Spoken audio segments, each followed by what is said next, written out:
Standing outside my locked apartment on my 28th birthday, I watched through my security app as my family pounded on my door. Mom's text blazed across my phone, "Where are you?" My fingers trembled as I typed, "Away from my toxic family." Then I forwarded the anonymous video that arrived yesterday. Footage of them at my husband Mark's funeral dividing up our assets while I lay unconscious in the hospital. Their phones started exploding with notifications. This was my birthday gift to my self-freedom. The video that changed everything arrived exactly 24 hours before my birthday. No sender name, just a simple subject line, "You deserve to know the truth." At first I almost deleted it, thinking it was spam. Something made me click play, and my world shattered in 4 minutes and 37 seconds.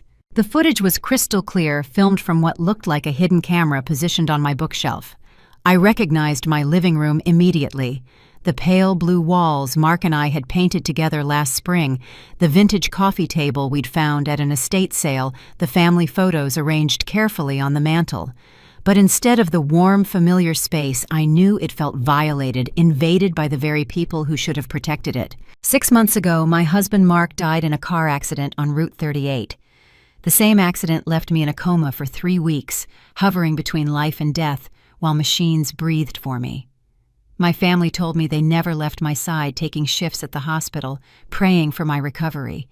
They described their sleepless nights, their desperate pleas with doctors, their relief when I finally opened my eyes. The video told a different story. The timestamp in the corner showed this meeting happened just 5 days after the accident.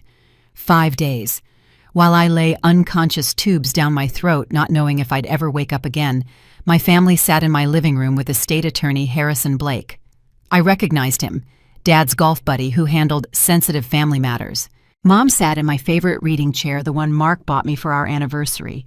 She wore the black dress I'd later see at Mark's funeral, but her expression held no grief.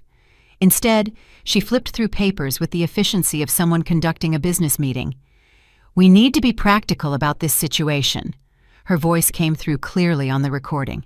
"If Eileen doesn't wake up, or if she's permanently impaired, we need to ensure the family assets are protected." Family assets, not their daughter's life, not their son-in-law's tragic death. Assets. Rachel. My younger sister perched on the couch with a yellow legal pad, taking notes like she was in one of her MBA classes. "The life insurance policy is worth $2 million, she announced as if reading a grocery list.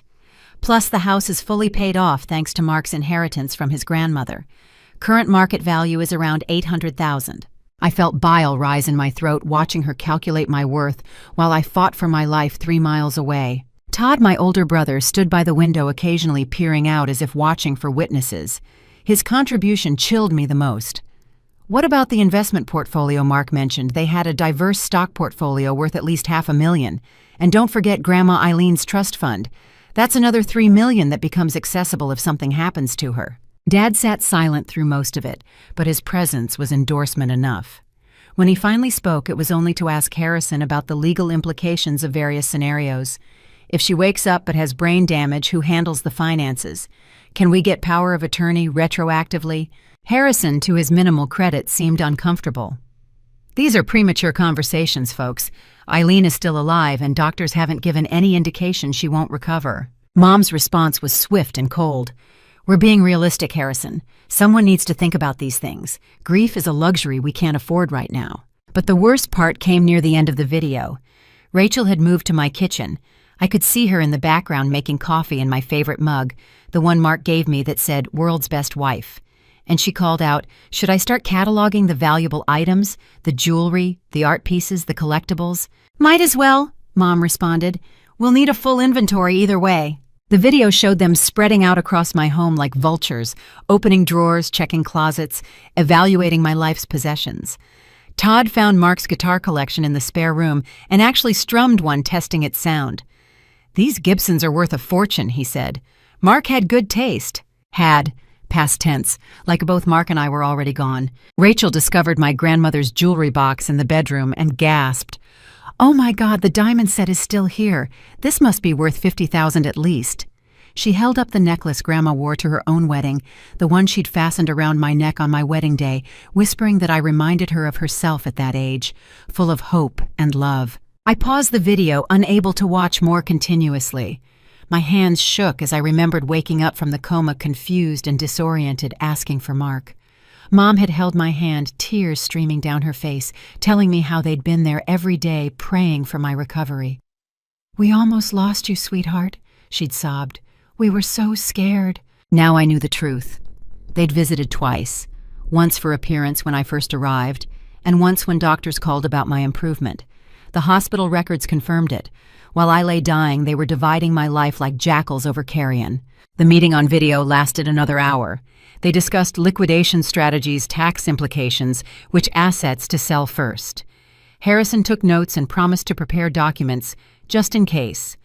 Mom assigned roles. Todd would handle the investment accounts, Rachel would manage the house sale, Dad would deal with insurance companies.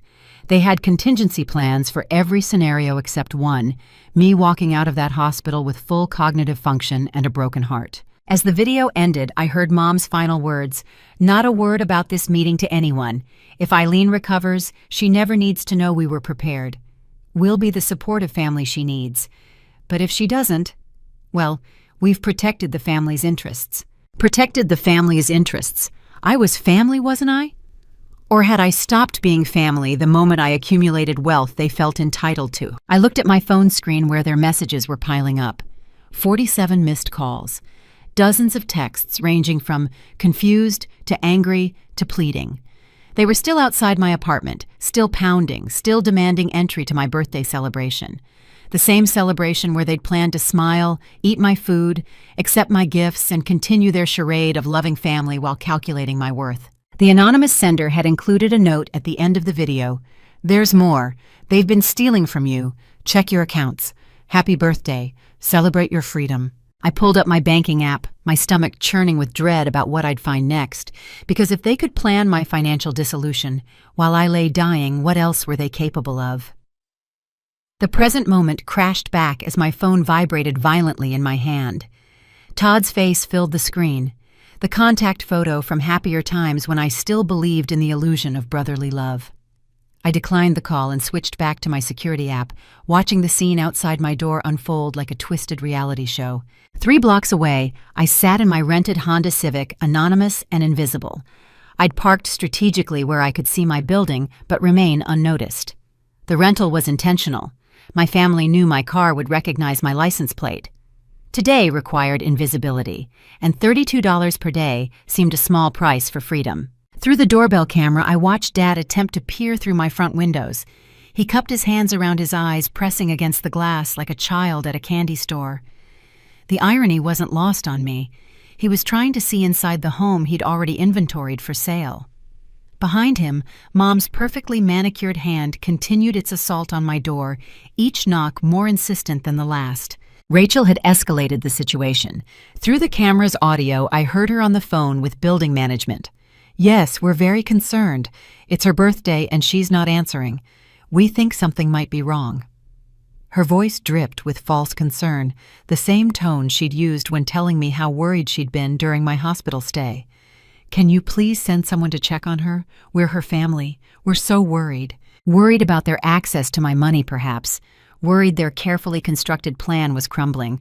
I minimized the security app and opened my banking application. The anonymous message had mentioned stolen funds, and as much as I wanted to deny the possibility, the video had shattered any remaining trust. My fingers hesitated over the login button. Did I really want to know how deep this betrayal went? The checking account loaded first. Mark and I had maintained joint accounts. It made sense for a married couple. We trusted each other completely, never questioning purchases, always discussing major expenses. The current balance seemed normal at first glance, but then I noticed the transaction history icon showing 943 recent transactions. That couldn't be right. I scrolled through the list and patterns emerged immediately. Withdrawals of $475, $490, $485, always cash, always just under the $500 threshold that would trigger automatic fraud alerts. The locations made my blood run cold. ATMs within a 2-mile radius of my parents' house. Each withdrawal corresponded with something else. I cross-referenced the dates with my text messages, and the pattern became sickening. January 15th. Mom withdrew $490, then texted me about their broken furnace and how expensive repairs were in winter. January 18th, another $475 gone, followed by Dad mentioning their unexpected medical bills. January 22nd, $485 vanished, and Rachel called crying about her student loans. I'd offered to help them. Every single time I'd offered. "Let me write you a check," I'd said. "I can help with the furnace repair." But they'd always declined, insisting they'd manage, that I needed to focus on my recovery. Such thoughtful family members not wanting to burden their traumatized daughter. Except they were already helping themselves. The theft went back 5 months, starting just 2 weeks after I'd been released from the hospital. Still weak, still grieving, still dependent on their support. I'd never noticed. They must have taken my wallet from my personal effects at the hospital. The duplicate card would have been easy. Mom knew my PIN because I'd shared it years ago during a medical emergency. I'd never changed it, never imagined I'd need to protect myself from my own mother. I opened the calculator app and tallied the damage. $475 here, $490 there twice a week for 5 months. My stomach lurched as the total climbed past $20,000, $23,415 to be exact. Stolen in increments small enough to avoid detection, but large enough to fund whatever lifestyle upgrades they'd been craving. My phone buzzed again. This time it was Rachel texting frantically. "Eileen, what's going on? This isn't like you. We're all here for your birthday. I brought your favorite wine." My favorite wine. She didn't even know what that was. She'd brought Moscato to every gathering for the past 5 years, despite my repeated mentions that I preferred dry reds. But she remembered the value of my grandmother's diamonds perfectly. I screenshotted every suspicious transaction, creating a folder labeled Evidence. The anonymous benefactor was right. There was a clear pattern of theft. But this felt like just the beginning. If they were bold enough to steal $23,000 in cash, what else had they taken? Back on my security app, the situation was escalating. A maintenance worker had arrived, master key in hand. Mom clutched her chest dramatically.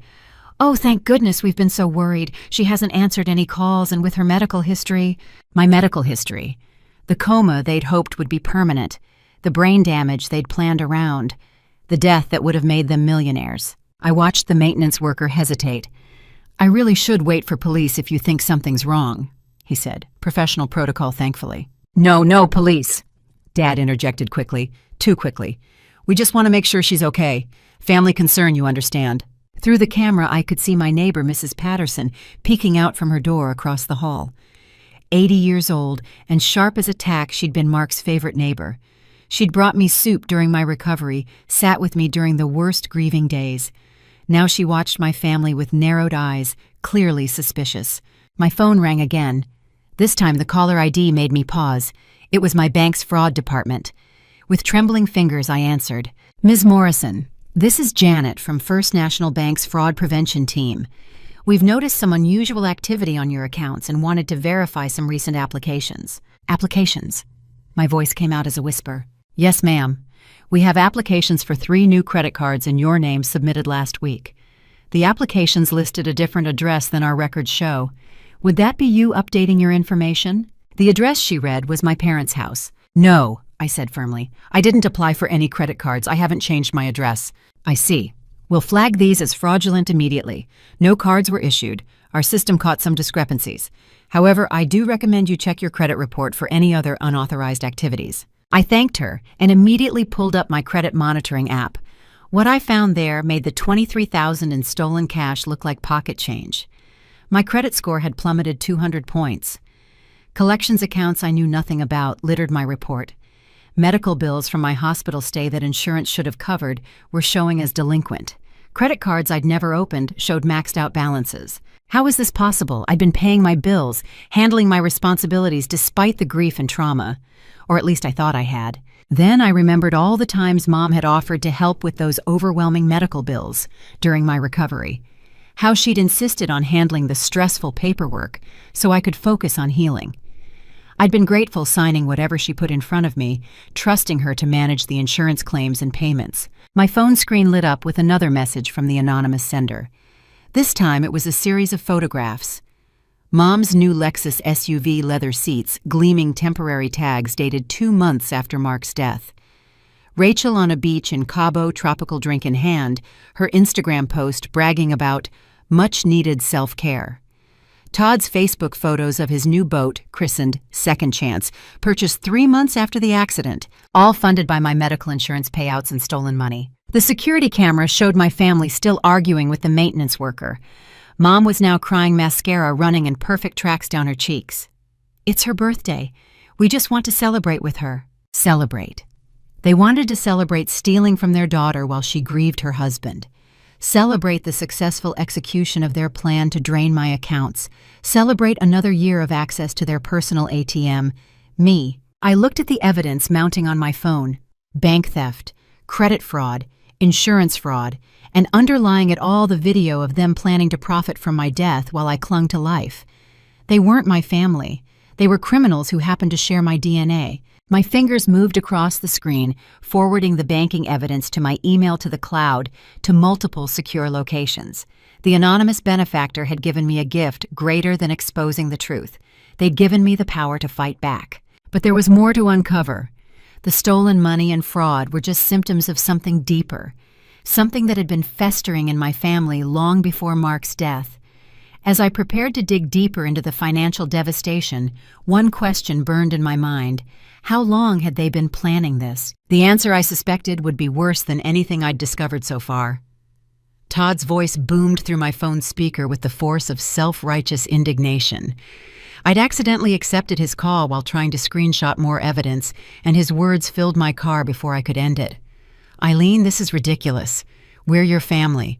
Whatever you think you know, we can explain everything. Just open the door. I hung up without responding and noticed a new email notification from my anonymous benefactor. The subject line simply read, "Insurance records, brace yourself." My hands trembled as I opened the attachments, each file revealing another layer of deception. The first document was correspondence between my mother and Mercy General Hospital's billing department.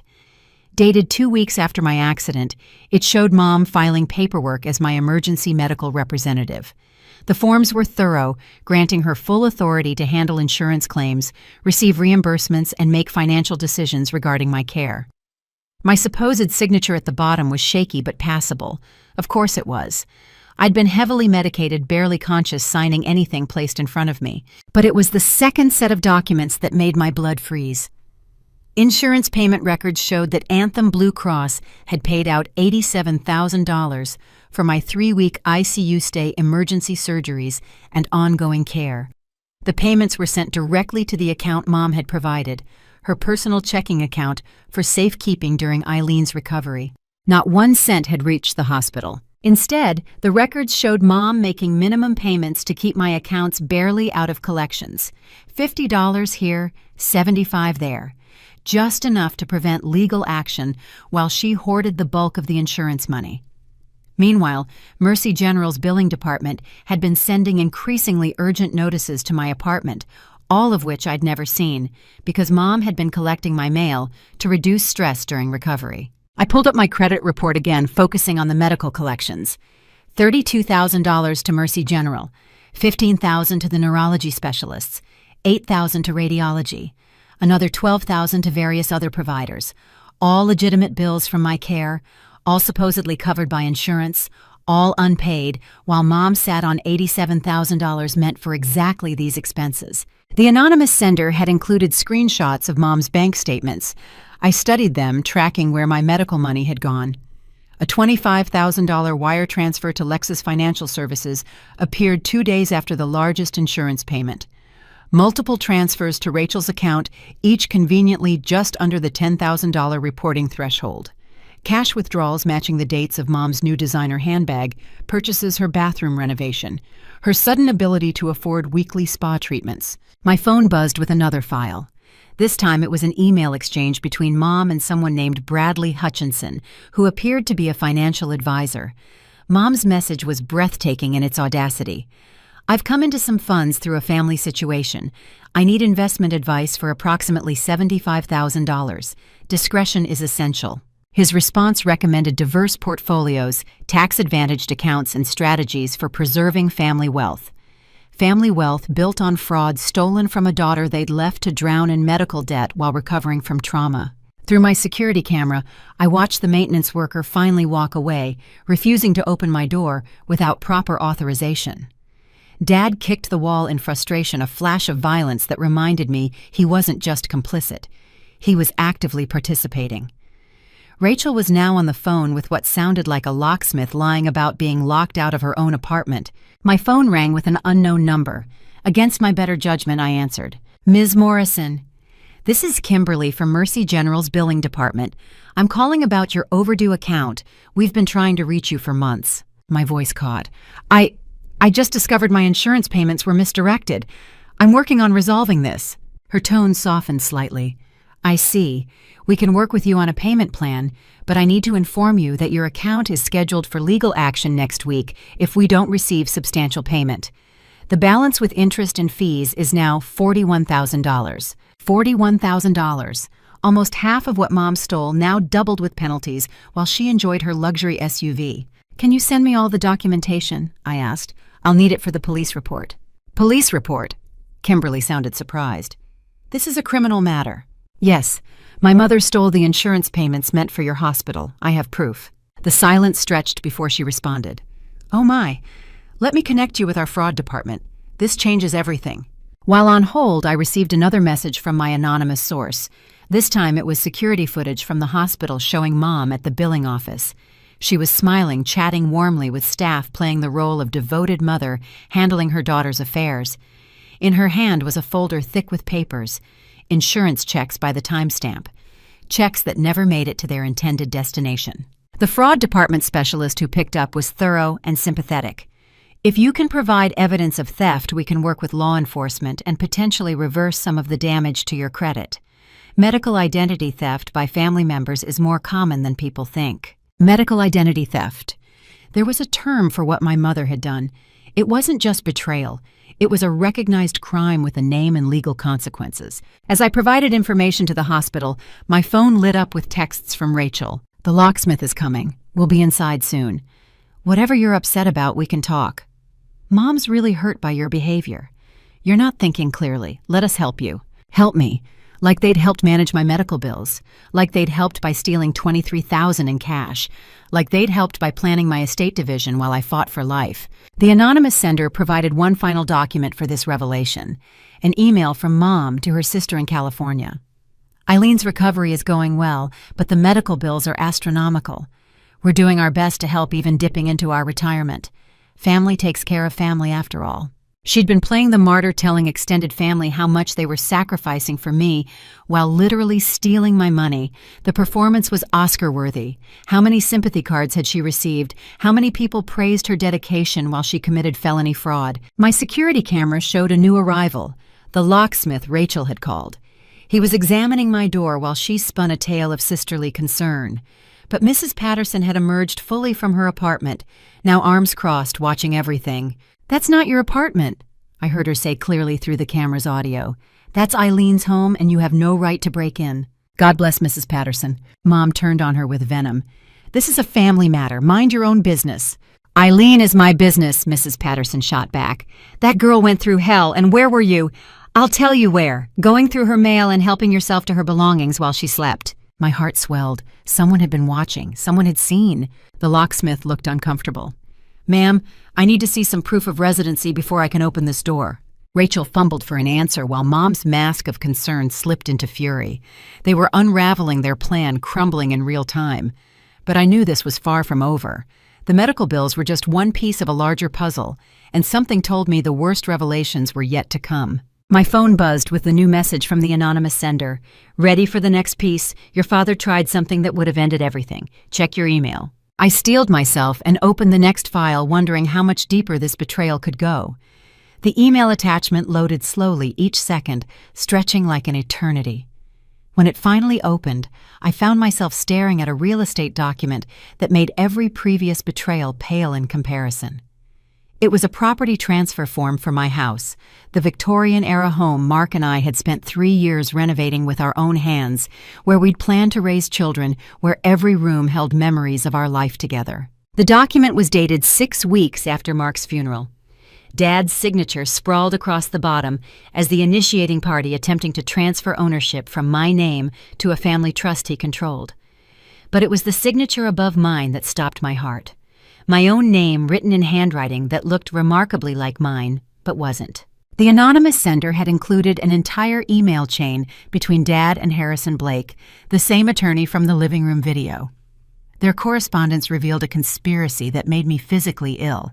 "Harrison, we need to move quickly on the property transfer." Dad's first email read, "Eileen is still fragile from her recovery, and I'm concerned about her ability to maintain such a large property alone. As her father, I feel it's my responsibility to protect this asset." Harrison's response showed more ethics than I'd credited him with. "Richard, I understand your concerns, but this requires Eileen's explicit consent. The power of attorney you mentioned isn't valid for property transfers of this magnitude. She would need to appear in person and sign with witnesses." Dad's follow-up was where things turned criminal. "What if she's already signed? I have documentation from her recovery period when she was more agreeable to family guidance." The attorney's next email was lengthy and stern. "I must see this documentation, Richard. I have to warn you that forged signatures on property documents constitute felony fraud. The penalties are severe. We're talking potential prison time. Additionally, any power of attorney signed under duress or diminished capacity would be invalid." But Dad hadn't given up. The emails showed him pressuring Harrison, even offering a substantial bonus for expedited processing. When Harrison continued to resist, Dad tried a different approach. "My daughter signed these papers. She's just forgotten due to her medication. Surely you understand how trauma can affect memory." The anonymous sender had done their homework. The next attachment was security footage from Harrison's office building dated the same day as the final property transfer attempt. The grainy video showed Dad's car in the parking lot. He sat in the driver's seat with a woman in the passenger side. Similar height to me, same hair color, wearing sunglasses and a scarf despite the warm weather. They spent 20 minutes in the car, and the camera caught them perfectly. The woman practicing signatures on a clipboard, Dad coaching her movements. Even in the poor quality video, I could see him demonstrating the particular way I loop my E, a quirk from childhood he'd apparently remembered for criminal purposes. The woman was Sarah Chen Rachel's college roommate. The anonymous sender had included her social media posts from that week showing her sudden ability to afford a European vacation right after this meeting. 30 pieces of silver for attempting to steal my home. But the most damning evidence came next. Harrison had secretly recorded the meeting. Apparently he'd grown suspicious enough to protect himself legally. The audio was clear. "This is my daughter Eileen," Dad's voice said confidently. "I'll need to see identification," Harrison responded. There was rustling. Then Harrison again. "This photo doesn't look quite right. And I've met Eileen before, at her wedding, remember? She's lost weight since the accident," Dad explained smoothly. "The stress has aged her. Surely you can understand. I'm afraid I need additional verification. Perhaps a second form of ID. Or we could call someone to verify." The recording captured Dad's growing agitation. "This is ridiculous. I'm her father. I'm trying to protect her interests by transferring her $400,000 property to your control." Harrison's skepticism was evident. "Richard, I'm going to have to ask you both to leave, and I'll be keeping copies of all documentation for my records." The sound of chairs scraping footsteps, and then Dad's parting shot. "You're making a mistake, Harrison. When my daughter loses this house because she can't manage it alone, remember you could have helped." The anonymous sender's next email explained why the property transfer had failed. Harrison had immediately reported the attempted fraud to the State Bar Association and local authorities. However, without concrete proof, and with Dad's position in the community, he served on several nonprofit boards, the investigation had stalled. Until now. I looked up from my phone to see the scene at my apartment building escalating. The locksmith had refused to open my door without proper documentation, but Todd had arrived with tools from his truck. Through the security camera, I watched him pull out a crowbar. "This is insane," he growled. "She's clearly having some kind of breakdown. We need to get in there and help her." Mrs. Patterson had been joined by Mr. Williams from the third floor, both elderly neighbors standing guard like sentinels. "You touch that door and I'm calling the police," Mr. Williams announced, his phone already in hand. Mom tried a different tactic. "We're just concerned about our daughter. She's not well. She hasn't been the same since her husband died." "Seems pretty clear-headed to me," Mrs. Patterson retorted, clear-headed enough to finally see through you vultures. The word vultures triggered something in Mom. Her carefully maintained composure cracked. How dare you? We've sacrificed everything for that ungrateful girl. Sacrificed? Mrs. Patterson laughed bitterly. Is that what you call loading boxes into your car while she was in the hospital? Because I have photos of that, lots of photos. My heart raced. Mrs. Patterson had been documenting their theft. The anonymous sender included a note, "Your neighbor has been protecting you longer than you know. She reached out to me with her concerns." I received another file, Mrs. Patterson's photos, dozens of them all time-stamped during my hospital stay and recovery. Mom and Todd loading banker's boxes from my home office, Rachel carrying out Mark's guitar cases, Dad with arms full of what looked like photo albums and documents. They'd been systematically looting my home while I fought for my life. One photo was particularly damning. Mom carrying my grandmother's mahogany jewelry box, the one Grandma had specifically left to me in her will. The same box Mom had told me was mysteriously missing when I'd asked about it during recovery. Maybe Mark moved it, she'd suggested sadly. Men never remember where they put things. She'd let me search for it frantically, let me cry over losing one of my last connections to Grandma, all while it sat in her bedroom. The property theft attempt was the final straw. They hadn't just wanted my money or possessions, they'd wanted to steal the very roof over my head, the home where Mark's presence still lingered in every corner, the kitchen where he'd made me breakfast every Sunday, the study where he'd graded papers late into the night, the bedroom where we'd whispered our dreams and plans for the future. They'd tried to take it all. My phone rang. The caller ID showed it was Detective Morrison from the Financial Crimes Unit. Word was spreading fast about my family's activities. Ms. Morrison, this is Detective Morrison, no relation despite the name. I've received some concerning reports about attempted property fraud and medical insurance theft. Can we meet to discuss this? Yes, I said firmly. I have extensive documentation. Excellent. And Ms. Morrison, are you somewhere safe in cases of family financial abuse we worry about escalation? Through my security camera, I watched Todd testing his crowbar against my doorframe while Mom played lookout. Escalation, indeed. I'm safe, I assured her, but my family is currently trying to break into my apartment. Stay where you are.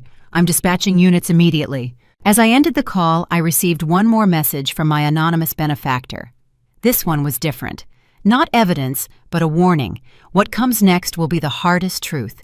Your husband's death wasn't random. Take a deep breath. The police are almost there. I stared at those words, my mind refusing to process their implication.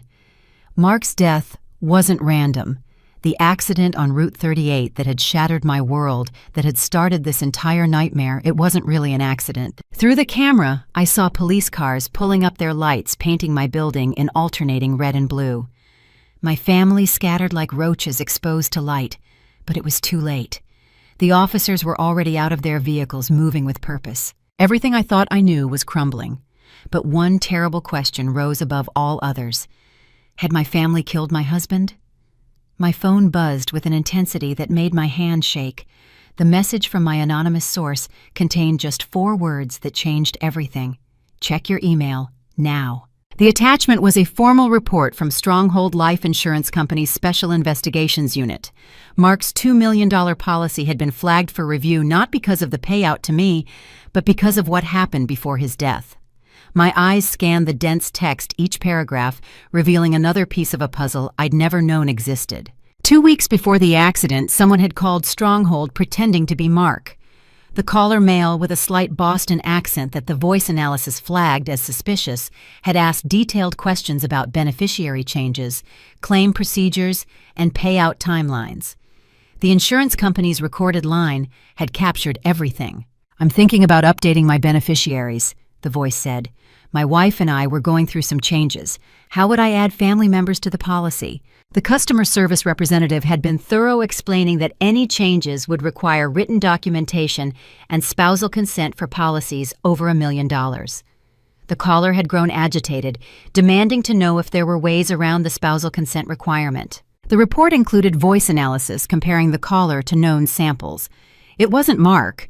The pitch cadence and speech patterns were all wrong. But it was someone familiar. The analyst's note made my blood run cold, voice patterns consistent with blood relative of policyholder, possible sibling or parent. Todd. My brother had called Mark's life insurance company fishing for information 2 weeks before my husband died. The investigation report continued with more disturbing findings. The call had originated from a burner phone purchased at a gas station 12 miles from Todd's house. Security footage from the gas station, though grainy, showed a man matching Todd's build buying the phone with cash. He'd worn a baseball cap and kept his head down, but his distinctive shamrock tattoo was visible on his forearm. But Todd hadn't stopped there. The report detailed multiple inquiries made to Mark's workplace about his life insurance benefits. Someone identifying himself as a family friend had called HR 3 times asking about dependent life insurance accidental death multipliers and whether the company held additional policies on Mark. Mark's colleague Jennifer had provided a statement to the investigator. She'd overheard one of these calls and found it strange enough to mention to Mark. His response, documented in her statement, now seemed prophetic. "Someone's been asking weird questions about our finances. I think Eileen's family is up to something. I'm starting to document everything just in case." The investigator had pulled Mark's phone records for the 2 weeks before his death. The pattern was disturbing. Todd had called him 17 times, each conversation growing longer and more heated, according to the duration logs. Text messages recovered from Mark's phone backup revealed the escalation. Todd: "You don't deserve her." Mark: "That's not your decision." Todd: "She comes from money. You're just a teacher." Mark: "I love my job and my wife." Todd: "What happens to her inheritance if something happens to you?" Mark: "Why would you even ask that?" Todd: "Just curious about my sister's future." Mark: "Stay away from us." The final text from Todd, sent the morning of Mark's death, made my hands tremble. "We need to talk. Meet me at the Route 38 overlook at 5:30. Come alone or I'll tell Eileen about your past." Mark's past. What could Todd have possibly known? Mark had been an open book. A dedicated teacher, loving husband, no secrets between us, or so I'd thought. The investigator had dug into this threat and found nothing substantial. Mark had a completely clean history. No arrests, no scandals, no secrets. The investigator's conclusion was that Todd had been bluffing, trying to manipulate Mark into a meeting. And it had worked. The report then shifted to the day of the accident. Mark's normal route home didn't include Route 38. He'd have had to go 15 minutes out of his way to reach the overlook Todd mentioned. Phone GPS data confirmed Mark had indeed driven to that location, arriving at 5:27 p.m. Todd's phone showed him in the same area from 5:15 until 5:45. What happened in those 18 minutes before Mark's car went off the road? Through my security camera feed, I watched the police taking statements from my family. Mom was gesturing wildly, playing the victim, while Todd stood with his arms crossed, defiant. The investigators seemed particularly interested in him, and now I understood why. My phone rang. Detective Morrison's name appeared on the screen. "Ms. Morrison, we've just received some interesting information from Stronghold Insurance. They're sharing their investigation file with us. Where did you get your copy?" "An anonymous source has been sending me evidence all day," I explained. "They claim to be a private investigator Mark hired before his death." "We'll need to speak with this investigator. Any way to contact them?" "They've only contacted me, but they mentioned they have more evidence about the accident itself." "Don't delete anything. We're treating this as a potential homicide investigation now. Are you still in a secure location?" Through the camera, I saw Todd being placed in handcuffs. He was shouting something I couldn't make out, his face red with rage. Rachel stood frozen. Her perfect composure finally cracked. The weight of their actions was becoming real. "I'm safe," I told the detective. "I'm watching them get arrested through my security camera." "Good. Stay put. We'll need you to come in for a formal statement once the scene is secure." After ending the call, I sat in the rental car trying to process what I'd learned. Todd had been investigating Mark's life insurance before his death. He'd lured Mark to a remote location, and then Mark had died in a single-car accident with no witnesses. Another message arrived from my anonymous source. This time it was a photo of Mark's car at the accident scene taken by the first responders. I'd never seen these images. My family had protected me from such painful details during recovery. Now I understood why. The damage to Mark's car wasn't consistent with simply running off the road.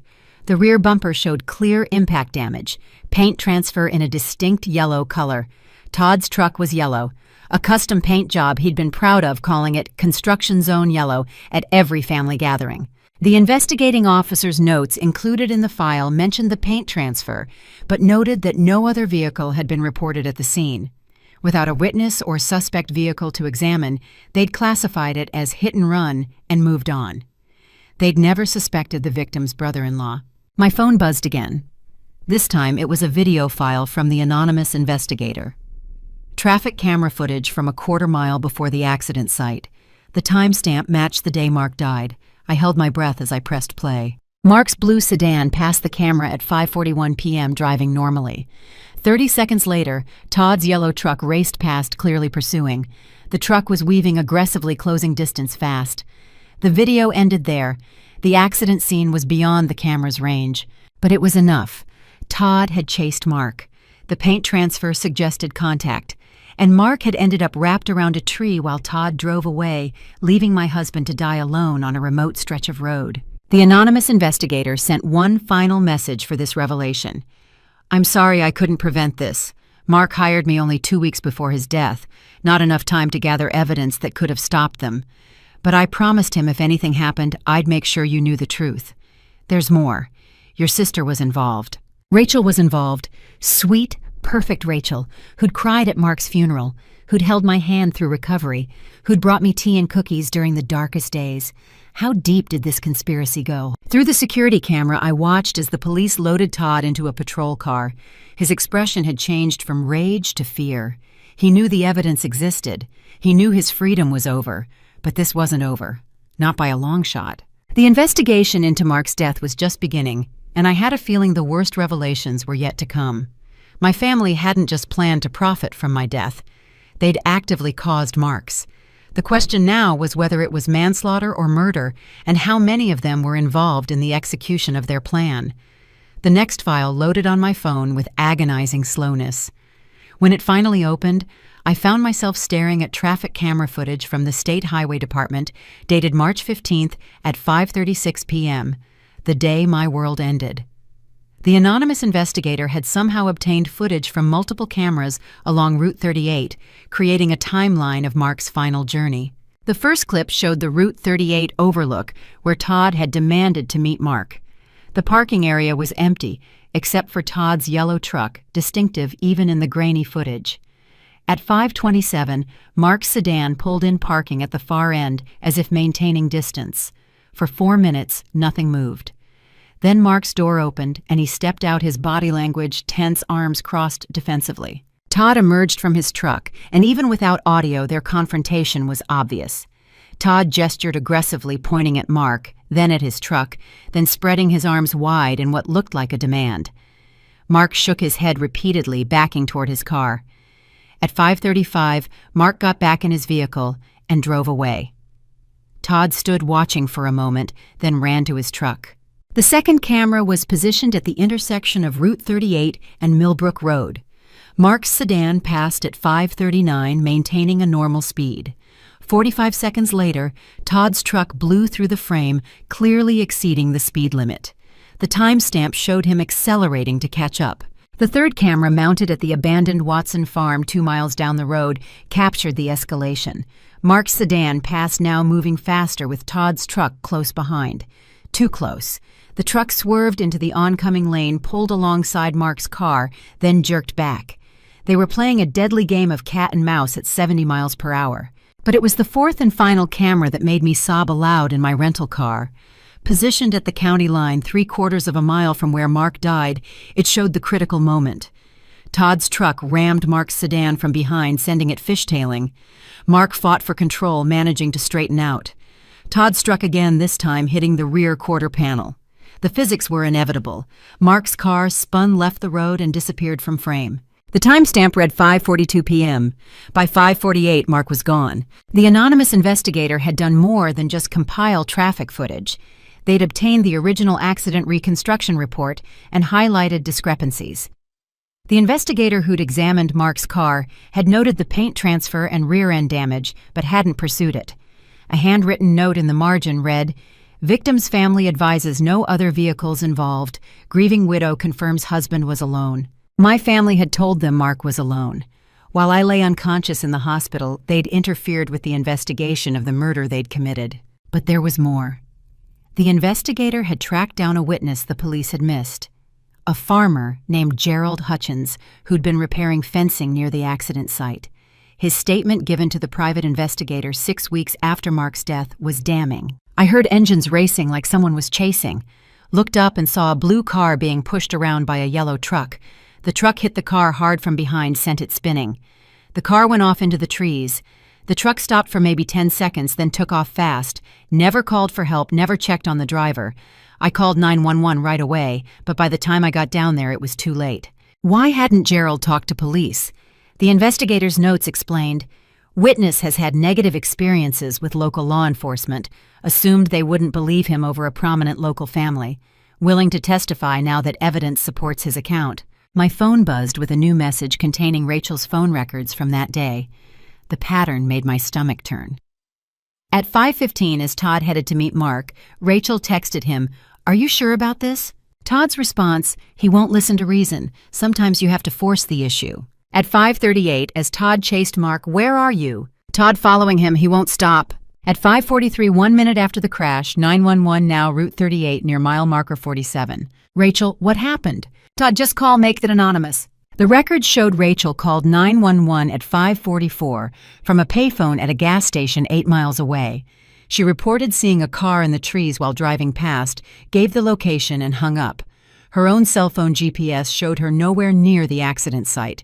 She'd never driven past, never saw the car. She'd provided Todd's alibi while he fled a murder scene.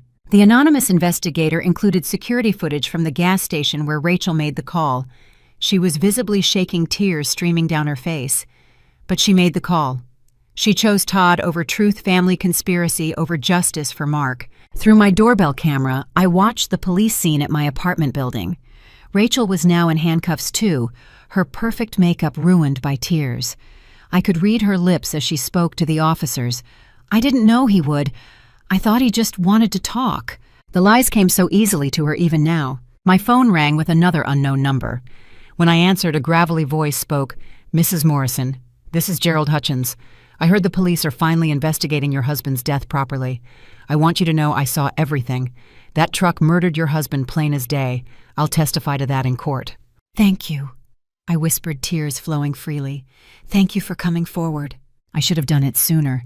I'm sorry for your loss, ma'am. Your husband tried to get away. He didn't want that confrontation. This wasn't his fault." After I hung up, the anonymous investigator sent another file. This one was different. It was a video message from Mark himself. My heart stopped as his face filled my screen, dated just 3 days before his death. "If you're watching this, something's happened to me," Mark's familiar voice said. I had to pause the video, overwhelmed by hearing him again. When I restarted it, his words chilled me. "Eileen's family has been making threats. Todd specifically has been asking about life insurance, about what happens to Eileen's inheritance if I'm gone. I've hired a private investigator to document everything. I'm probably being paranoid, but Todd's behavior is escalating. He showed up at my work today, said I don't deserve Eileen or her money. I'm scared, but not for me, for Eileen. If something happens to me, they'll go after her next. Please protect my wife." The video ended with Mark looking directly at the camera. "Eileen, if you're watching this, know that I love you more than words can express. Trust no one from your family. They're not who you think they are. And remember, you're stronger than you know." I sat in that rental car sobbing for the man who'd tried to protect me, even in death, who'd seen the danger I'd been blind to. He'd hired protection for me, documented threats against himself, and faced down my family's greed with courage. They'd killed him for it. The anonymous investigator sent one final message. "Your husband was a good man who loved you deeply. He paid me to protect you for 1 year following any suspicious incident. Today is the last day of that year. After this, you're on your own. But I think you're ready. Mark believed in your strength. Trust his judgment." A year. The investigator had watched over me for an entire year, gathering evidence, waiting for the right moment to reveal the truth. On my 28th birthday, the day my family expected to continue their charade, everything had come to light. Through my camera feed, I saw Detective Morrison approaching my apartment building. It was time to stop hiding in this car, time to face the truth head on, time to get justice for Mark. My phone rang just as I reached for the car door handle. The number was unfamiliar, but something made me answer. Maybe it was intuition, or maybe I was just conditioned now to expect revelations with every call. Eileen? Please don't hang up. This is Jennifer Wu from Mark's school. I've been trying to reach you for months, but your family kept saying you weren't ready for visitors. Jennifer Wu. Mark had mentioned her dozens of times. The new math teacher he'd been mentoring fresh out of college and eager to make a difference. They'd collaborated on curriculum plans, shared lunch duty, debated teaching methods. Mark had seen her as the future of education, bright and dedicated. Jennifer, my voice cracked. What do you mean trying to reach me? After I saw on the news that they're reopening Mark's case, I knew I had to try again. Eileen, I have information about what happened the day Mark died. Your brother Todd came to the school. There was a confrontation. I should have spoken up sooner, but I was terrified. My heart hammered against my ribs. What kind of confrontation? Can we meet? I don't trust phones anymore. Not after what your brother did to me. Her voice trembled with barely controlled fear. Jennifer, I'm dealing with police right now. Can you tell me what happened? She took a shaky breath. Todd showed up during Mark's planning period. I was in the classroom next door and heard everything through the thin walls. He was demanding Mark convince you to add your family as life insurance beneficiaries. Mark refused. He said you were his only family now that your blood relatives had shown their true colors. I gripped the phone tighter. This corroborated the insurance company's investigation, but Jennifer had more. Todd got physical, she continued. I heard furniture scraping a crash. I peeked through the door window and saw Todd had pushed Mark against the whiteboard. He had his hands around Mark's collar, shaking him. He said, God, I'll never forget his exact words. He said, you don't deserve her or her grandmother's money. That wealth belongs to our family, not some nobody teacher who lucked into it. My free hand clenched into a fist. Todd had assaulted my husband at his workplace in front of his beloved whiteboard, where he'd inspired hundreds of students. What happened next? Security arrived. Another teacher had called them. Todd let go, straightened his jacket like nothing happened. Before he left, he looked Mark dead in the eye and said, This isn't over. Meet me tonight or I'll make sure Eileen knows exactly what kind of man she married. Then he walked out like he owned the place. Did you report this to anyone? Jennifer's silence stretched before she answered. I told our principal. He said to file a report with HR, which I did. But then your brother started showing up at my apartment. Ice filled my veins. What? The day after Mark's accident, Todd knocked on my door. I don't know how he found where I lived. He said he was collecting some of Mark's personal items from colleagues, that your family was creating a memory book. He asked if Mark had left any papers at school, any computer files, anything that might have sentimental value. The words sentimental value dripped with hidden meaning. Todd had been looking for evidence, trying to clean up loose ends. I told him I didn't have anything, Jennifer continued. But he kept coming back, different times of day, always with new excuses. He'd ask if I remembered any conversations with Mark, if Mark had mentioned family troubles, if I'd noticed him acting strange. The subtext was clear. He was making sure I kept quiet. Jennifer, I'm so sorry. This is all my fault. No, she interrupted firmly. This is your brother's fault, your family's fault, not yours. The last time Todd came by, he brought Rachel. She was friendlier but scarier somehow. She mentioned how tragic it would be if another young teacher had an accident, how dangerous the roads were getting. After that, I moved, changed schools, tried to disappear. But you kept the HR report. I kept everything. The HR report emails with timestamps, even a recording. My pulse quickened. A recording? After Todd's first visit to my apartment, I was paranoid. I started recording on my phone whenever he showed up. I have him on tape asking me to reconsider my statement to HR, offering me money to say I'd been mistaken about what I heard. When I refused, he got nasty, said accidents happen all the time, especially to people who don't mind their own business. Through my security camera, I could see the police finishing their initial arrests. Todd was in one patrol car, Rachel in another. Mom and Dad were being questioned separately, but this was far from over. Jennifer, the police need to hear this, all of it. I know, I'm ready now. Seeing him arrested gave me courage. But Eileen, there's something else. The day before Mark died, he gave me an envelope. Said if anything happened to him, I should mail it to someone named James Wu. I did what he asked, mailed it that very night after I heard about the accident. I think Mark knew something bad was coming. James Wu, the anonymous private investigator who'd been protecting me all year. Mark had created a network of protection using his colleague as an unwitting link in a chain of evidence that would eventually bring justice. Thank you for calling, Jennifer. Thank you for everything. Mark was a wonderful man, she said softly. He talked about you constantly, how brilliant you were, how kind, how you'd overcome so much with your family's coldness. He said loving you was the greatest adventure of his life. I'm so sorry for your loss. After we hung up, I sat in the car for a moment processing this new information. Todd hadn't just made a spur-of-the-moment decision to chase Mark. He'd been escalating for days, maybe weeks. The school confrontation, the threats, the stalking of witnesses, it all painted a picture of premeditated murder. My phone buzzed with a message from the anonymous investigator. Ms. Wu has agreed to meet with police. Her evidence is crucial. Your husband chose his allies well. Through the security feed, I watched Detective Morrison directing the scene. She moved with the confidence of someone who knew they had a solid case. But we were still missing pieces. How had Mom orchestrated all this? How deep did the conspiracy go? And what other secrets were waiting to be uncovered? I finally opened the car door, ready to face whatever came next. As I stepped out, my phone rang one more time. The caller ID showed the district attorney's office. Ms. Morrison, this is ADA Patricia Langston. We're preparing charges against your family members. Given the evidence that's come to light, we're looking at murder in the first degree, for your brother, conspiracy charges for your sister, and multiple fraud charges for your parents.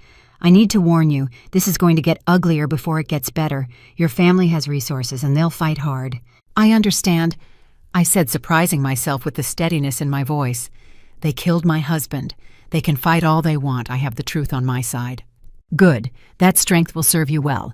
We'll need you to come in tomorrow for a full deposition. In the meantime, do you have somewhere safe to stay? I thought of Mark's family, who'd been trying to reach me all along, who'd been painted as villains by my own blood relatives while offering nothing but love and support. Yes, I said firmly.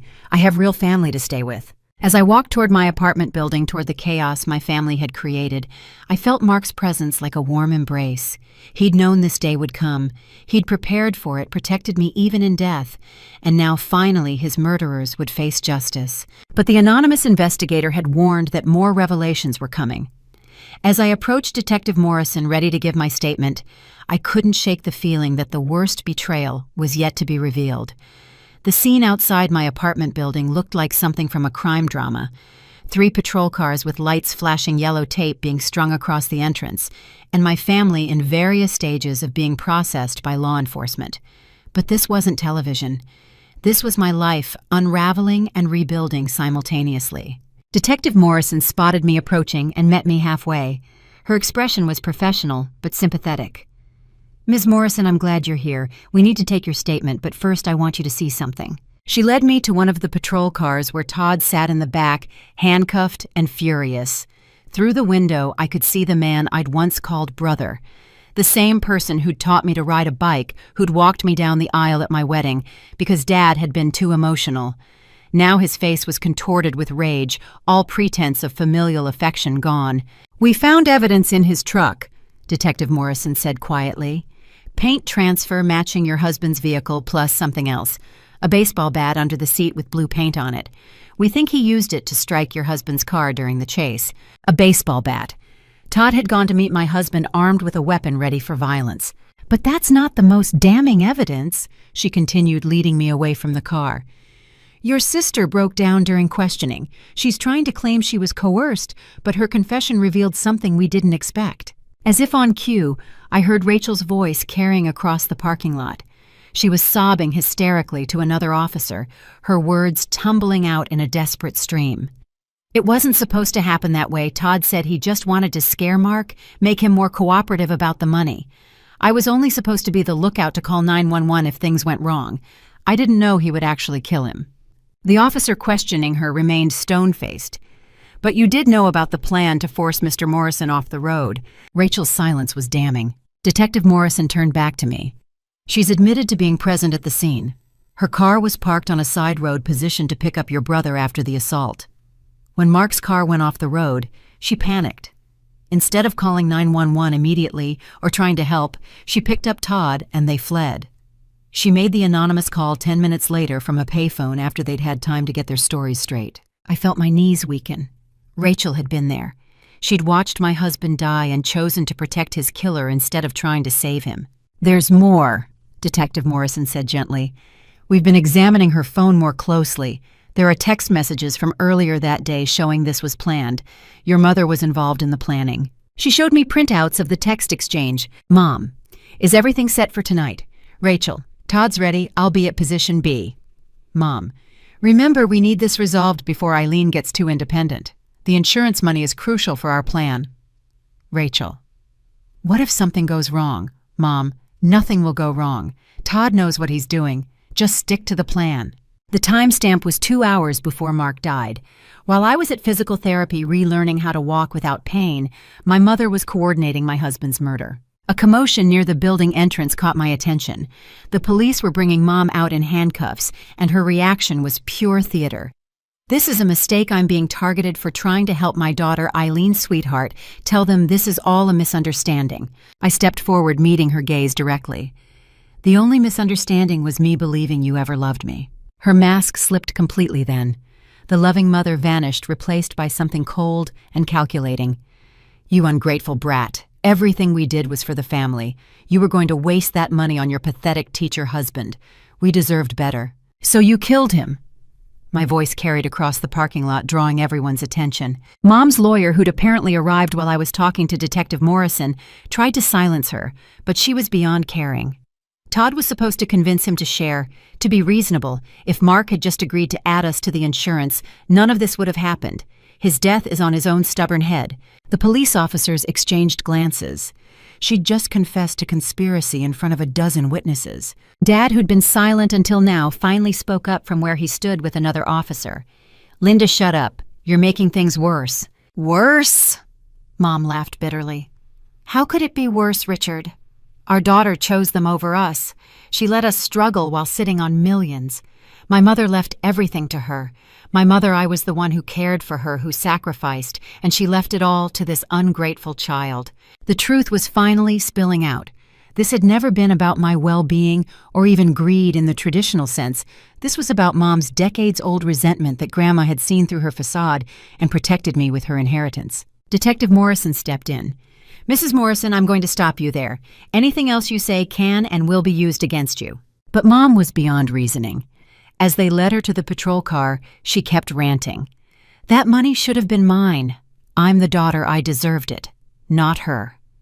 And when she married that nobody teacher instead of someone with money, I knew we had to take action. The family fortune couldn't be diluted by his mediocre genes. The sheer venom in her voice made me step back. This wasn't the mother who'd tucked me in at night, who'd made chocolate chip cookies for school bake sales. Or maybe it was, and I'd just never seen past the performance. Detective Morrison put a protective hand on my arm. We have enough for conspiracy to commit murder along with the fraud charges. With your sister's confession and the evidence we've collected, your brother is looking at life in prison. Your mother will likely get 20 to 30 years minimum. Through the chaos, I noticed Mrs. Patterson standing on the sideline, her phone in hand. She'd been recording everything. When she caught my eye, she nodded grimly. For the news, she mouthed. People should know what they did to you and Mark. The police continued processing the scene. Evidence bags were being filled with items from Todd's truck. Rachel's car was being impounded for forensic analysis. The efficient dismantling of my family's conspiracy was both satisfying and surreal. My phone buzzed with a message from Patricia Mark's mother. We saw the news. We're on our way. You're not alone, sweetheart. Real family was coming. The people who'd loved Mark, who'd tried to love me, who'd been kept away by lies and manipulation. But there was still one family member unaccounted for in this drama. Dad. As I watched him being questioned, I noticed something different about his demeanor. While Mom raged and Todd seethed and Rachel sobbed, Dad looked defeated, broken, like a man watching his life's work crumble. Detective Morrison followed my gaze. Your father is a puzzle. He's been cooperative, but we can't figure out his exact role in all this. He seems genuinely shocked by the murder plot, but he's definitely involved in the financial crimes. As if sensing our attention, Dad looked up and met my eyes. In that moment, I saw something I hadn't expected. Shame. Pure, devastating shame. He opened his mouth as if to speak, then closed it, shaking his head.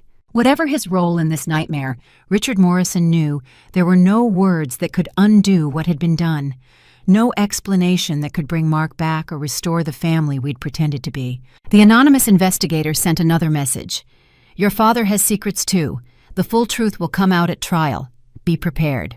I watched as they loaded my family into separate vehicles, each heading to face the consequences of their choices. The street that had seemed so normal this morning now felt like a crime scene from my worst nightmares. Because it was, but I wasn't alone. Mrs. Patterson walked over and gently touched my shoulder. You come stay with me tonight if you need to, dear. That family of yours doesn't deserve you, never did. As the patrol cars pulled away carrying the people who'd plotted to destroy my life and succeeded in taking my husband's, I felt something I hadn't expected. Relief. The truth was out. The masks were off. And finally, I could grieve Mark properly, knowing his killers would face justice. The war for my life and freedom wasn't over, but this battle was won. And somewhere I hoped Mark knew that his faith in me, his preparations for my protection, had not been in vain. The call from James Wu came as I stood in the wreckage of what had been my family's grand deception. His voice, which I was hearing for the first time after a year of anonymous messages, was calm and professional with an undertone of compassion. Mrs. Morrison, I think it's time we met face to face. There are things about your family that didn't fit in text messages or emails. Can you come to my office? An hour later, I sat across from the man who'd been my guardian angel for 12 months. James Wu was younger than I'd expected, perhaps early 40s, with kind eyes behind wire-rimmed glasses, and the bearing of someone who'd seen too much human cruelty but hadn't let it harden him completely. Your husband was a smart man. He began sliding a thick folder across his desk. He hired me on March 1st, 2 weeks before his death. He'd noticed troubling patterns in your family's behavior and wanted someone outside the situation to document everything. I opened the folder with trembling hands. The first document was Mark's signed contract with Wu, paying for a full year of protective surveillance and evidence gathering for one Eileen Morrison. He paid in cash, Wu continued. Said he didn't want any traces in bank accounts your family might access. He was particularly concerned about your mother. Everyone keeps saying she was the mastermind, but I still don't understand. How could she plan all this? Wu pulled out a series of documents that made my blood run cold. Your mother has been planning variations of this for 30 years. You're not her first victim. The papers showed a pattern of financial manipulation dating back decades. An elderly aunt who'd changed her will under suspicious circumstances, leaving everything to Mom, despite having other closer relatives. A cousin whose power of attorney Mom had obtained, then drained his accounts while he was in a nursing home. Each time she'd played the devoted caretaker, while systematically stealing from vulnerable family members. But this, Wu said, pointing to a specific document, this is what started her focus on you. It was Grandma's original will from 15 years ago.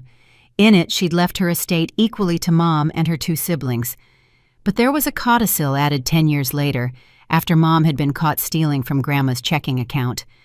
The new will left almost everything to me, with only a small token amount to Mom. Your grandmother knew what your mother was, Wu explained. She tried to protect you by setting up trusts your mother couldn't touch, but that only made Linda more determined.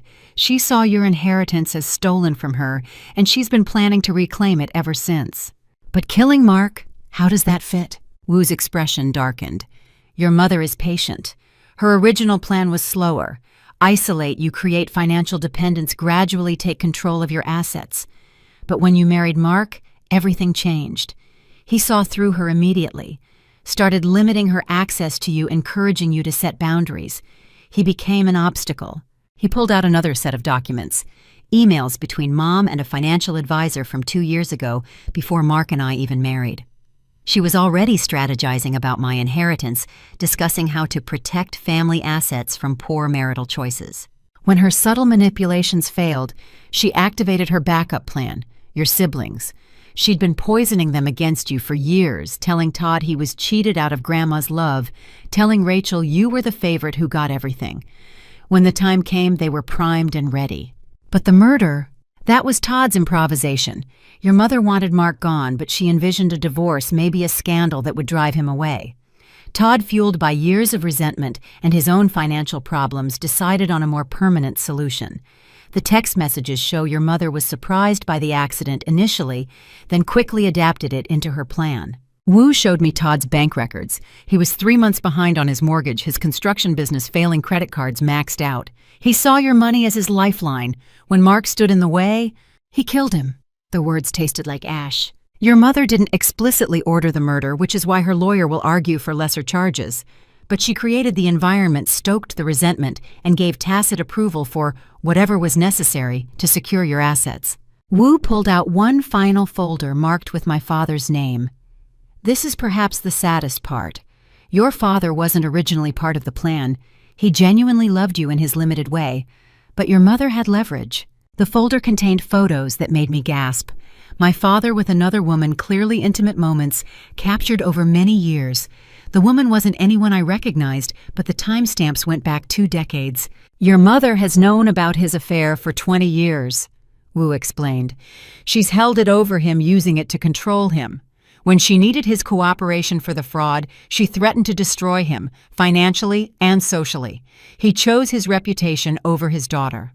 I stared at the photos, seeing my father's deception, but also his trapped expression. He'd been living a double life, and Mom had been his puppet master. There's one more thing, Wu said gently. Your mother's journal. We found it during the search of your parents' home. The journal entries were meticulous, documenting every perceived slight, every moment she felt cheated by life. But one entry dated the day after my wedding stood out. Eileen married that teacher today, smiled like she'd won the lottery, flaunting her happiness. She doesn't understand that everything she has belongs to me. I'm her mother, I gave her life. The money Mother left her was meant for me. I was the dutiful daughter, while Eileen was just the grandchild who visited on weekends. But I'm patient. That marriage won't last. And when it falls apart, I'll be there to pick up the pieces and the assets. The family money will return to its rightful place. The entry continued with detailed financial calculations, estimating my net worth and how it could be divided among family members when the time comes. Wu leaned back in his chair. Your husband saw this coming. Maybe not the exact form, but he knew your family was dangerous. Every precaution he took, every document he prepared was to protect you from this moment. Why didn't he tell me? Tears flowed freely now. He tried, didn't he? In small ways, suggesting boundaries, limiting contact. But how do you tell someone their entire family is plotting against them? He hoped he was wrong, even as he prepared for the worst. His biggest fear was that you wouldn't believe him, and it would drive you apart. Wu was right. Mark had tried. Comments about Mom being manipulative that I dismissed as personality conflicts, suggestions that we limit financial information shared with family that I'd seen as overprotective, his reluctance to attend family gatherings that I'd attributed to introversion. He'd been trying to shield me while respecting my love for people who didn't deserve it. The investigation will uncover all of this, Wu continued. Your brother will likely get life without parole for murder. Your mother is looking at 20 to 30 years for conspiracy and fraud. Rachel might get 5 to 10 as an accomplice. Your father, that depends on how cooperative he is. What happens now? Now you heal, you testify, you reclaim your life, and you honor Mark's memory by living the life he died trying to protect. Wu smiled sadly. He talked about you constantly during our meetings. Your kindness, your intelligence, your resilience. He said you'd been so starved for real love from your family that you couldn't see their toxicity. But he believed that when the truth came out, you'd be strong enough to handle it. I thought about Mark's video message, his words about my strength. Even facing death, he'd believed in me. Thank you, I told Wu, for everything, for watching over me this year. I was paid through today, he said. After this, you won't need me. You have real family now, Mark's family. And more importantly, you have the truth. Your mother's hold over you was built on lies and manipulation. That power is broken now. As I left Wu's office carrying copies of evidence that would ensure justice for Mark, I felt the weight of 28 years of deception lifting. My family hadn't just tried to steal my money or even my life. They'd tried to steal my reality, replacing it with their twisted version where I owed them everything. But Mark had given me the greatest gift possible, the truth, and with it the freedom to build a life free from their poison. The full truth was devastating, but it was also liberation. My phone rang as I sat in my car outside James Wu's office, still processing the tsunami of revelations. The number was unfamiliar, but after today, unknown callers had become harbingers of truth rather than sources of anxiety. Eileen, this is Patricia Morrison, Mark's mother. Please don't hang up. The voice I'd been conditioned to fear, painted by my family as cold, judgmental, unforgiving, was warm and trembling with emotion. I gripped the phone tighter, tears already forming. Patricia, I thought you hated me. They told me you blamed me for Mark's death. A sob escaped through the phone. Oh, sweetheart, no, never. We've been trying to reach you since the funeral. Your family told us you never wanted to see us again, that you held us responsible somehow. They said you were too fragile, that contact with us would cause a breakdown. The lies upon lies were staggering. My family had isolated me from the very people who could have provided real support, all while pretending to care for my well-being. We hired our own investigator. Patricia continued, her voice stronger now. We knew something was wrong when you wouldn't return calls when your mother intercepted our letters. Dana drove by your apartment so many times hoping to catch you alone, but someone from your family was always there. Dana, Mark's younger sister, who'd been my maid of honor, who'd spent hours helping me choose wedding flowers, who'd called me the sister she'd always wanted. I'd been told she'd written me off, called me a gold digger who'd gotten Mark killed. Where are you now? Patricia asked urgently. Are you safe? We saw the arrests on the news. Anthony is already on his way to you. He should be there in 20 minutes. I'm in my car outside the private investigator's office. I'm overwhelmed but safe. Come to our house, please. Your room is still ready. We never changed it after you and Mark visited last Christmas. We have something important to give you, something Mark arranged before. Her voice caught. Your room, not the guest room. Your room. Even believing I hated them, they'd kept space for me in their home. 25 minutes later, Anthony's familiar blue Honda pulled up beside my rental car. Mark's younger brother looked exactly as I remembered, but aged by grief. The same kind eyes, the same gentle manner that all the Morrison siblings shared. He approached my window carefully as if I might spook and run. Eileen, he said simply, and that one word carried such relief, such joy, that I broke down completely. He waited while I sobbed, then gently said, Follow me home. Mom's making your favorite. Remember her famous lasagna? She never forgot you love extra ricotta. The drive to the Morrison family home was surreal. Every turn brought memories, the coffee shop where Mark and I had stopped, every visit, the park where we'd played frisbee with his nieces and nephews, the street corner where he'd first told his family we were engaged. I'd been erased from these places by my family's lies, but now I was returning. Patricia was waiting on the front porch, Dana beside her. The moment I parked, they rushed toward me. Patricia reached me first, pulling me into the kind of embrace I'd craved for months. Motherly, protective, genuine. My sweet girl, she whispered. We've been so worried. When we heard about Mark, then couldn't reach you. We thought we'd lost you both. Dana joined the hug, crying openly. They told us horrible things. Said you were angry we didn't protect Mark, better that you blamed us for introducing you two. We wrote letters every week for 6 months.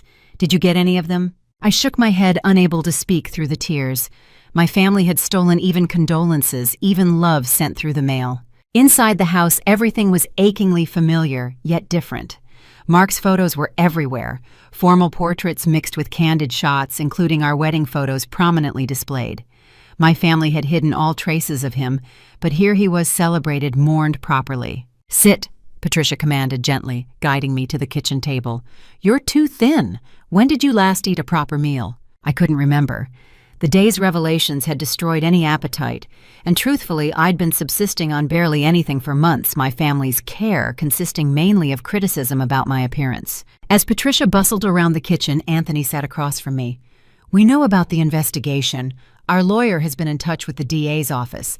We're testifying about how your family blocked contact, what they told us.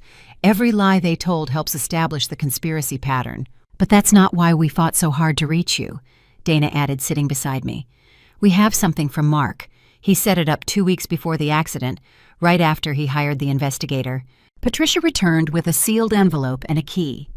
He established a trust, said he had a bad feeling about your family's behavior, and wanted to protect certain things. He made me the trustee with specific instructions. If anything happened to him, I was to give this to you only when you were free from your family's influence. With shaking hands, I opened the envelope. Inside was documentation for a trust containing assets I didn't know existed. Mark had liquidated some of his personal investments, sold items of value, and gathered about $300,000. But it wasn't the money that made me gasp. It was what else he'd protected. He moved things he knew you'd want safe, Patricia explained. Your grandmother's photo albums, her recipe collection, your parents' wedding album from before things went bad. He said your family would try to take everything meaningful, not just valuable, so he protected your memories too. The key was to a safety deposit box. The inventory list showed it contained my grandmother's letters to me over the years, small pieces of jewelry with sentimental rather than monetary value, and something that made my heart stop, video messages for Eileen, to be opened on specific dates. He spent the last week before he died recording things, Anthony said quietly.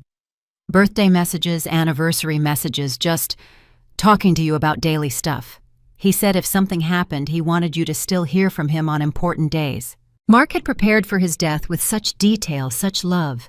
He'd known the danger he was in, but spent his final days ensuring I'd have comfort in his absence. There's more, Dana said, producing a thick folder. We documented everything. Every time your family turned us away, every lie they told, every intercepted letter.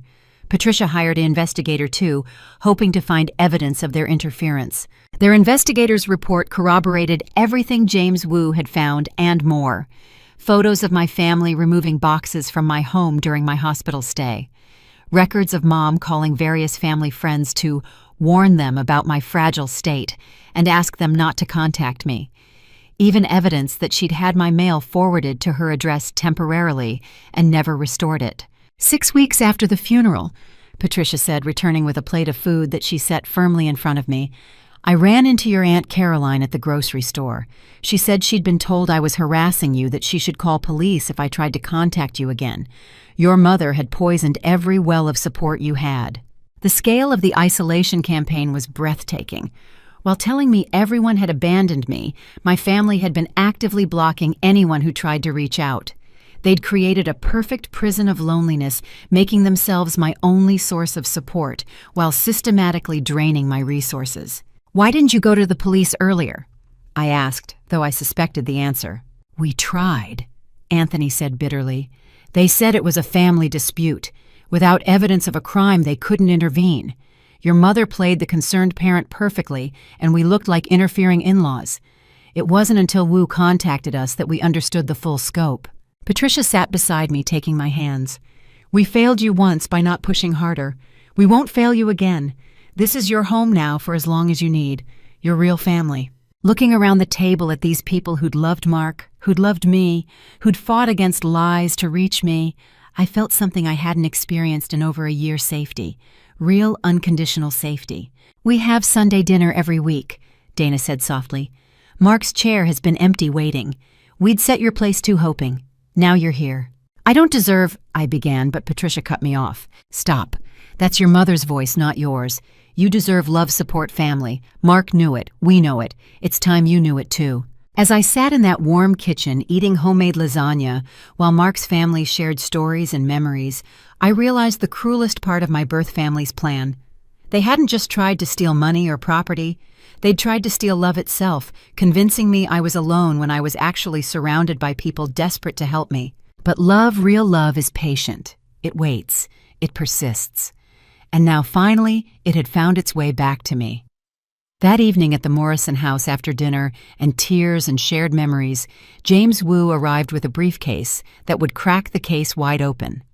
Patricia had called him, insisting he join our gathering since he'd been part of Mark's protection plan all along. I need to show you something disturbing. Wu began pulling out a toxicology report. After discovering the depth of your family's financial crimes, I had a colleague run some tests. Eileen, do you remember feeling unusually tired during family visits? Mental fog, difficulty concentrating? I nodded slowly. Mom said it was part of my recovery, post-traumatic stress making me fuzzy. We tested hair samples from your brush, the one Mark's family kept from your last visit here, versus recent samples. You were being systematically drugged with benzodiazepines, small doses mixed into drinks or food, enough to make you compliant and confused, but not enough to trigger obvious symptoms. The room erupted. Anthony slammed his fist on the table while Dana gasped. Patricia went pale, reaching for my hand, but I sat frozen pieces clicking into place. The coffee Mom lovingly brought each visit, the special tea she insisted would help with anxiety, the way I'd sign documents without really reading them, too foggy to focus. That's how she got away with it, I whispered. I thought I was just grieving traumatized, but she was keeping me sedated. Wu nodded grimly. The doses were carefully calibrated.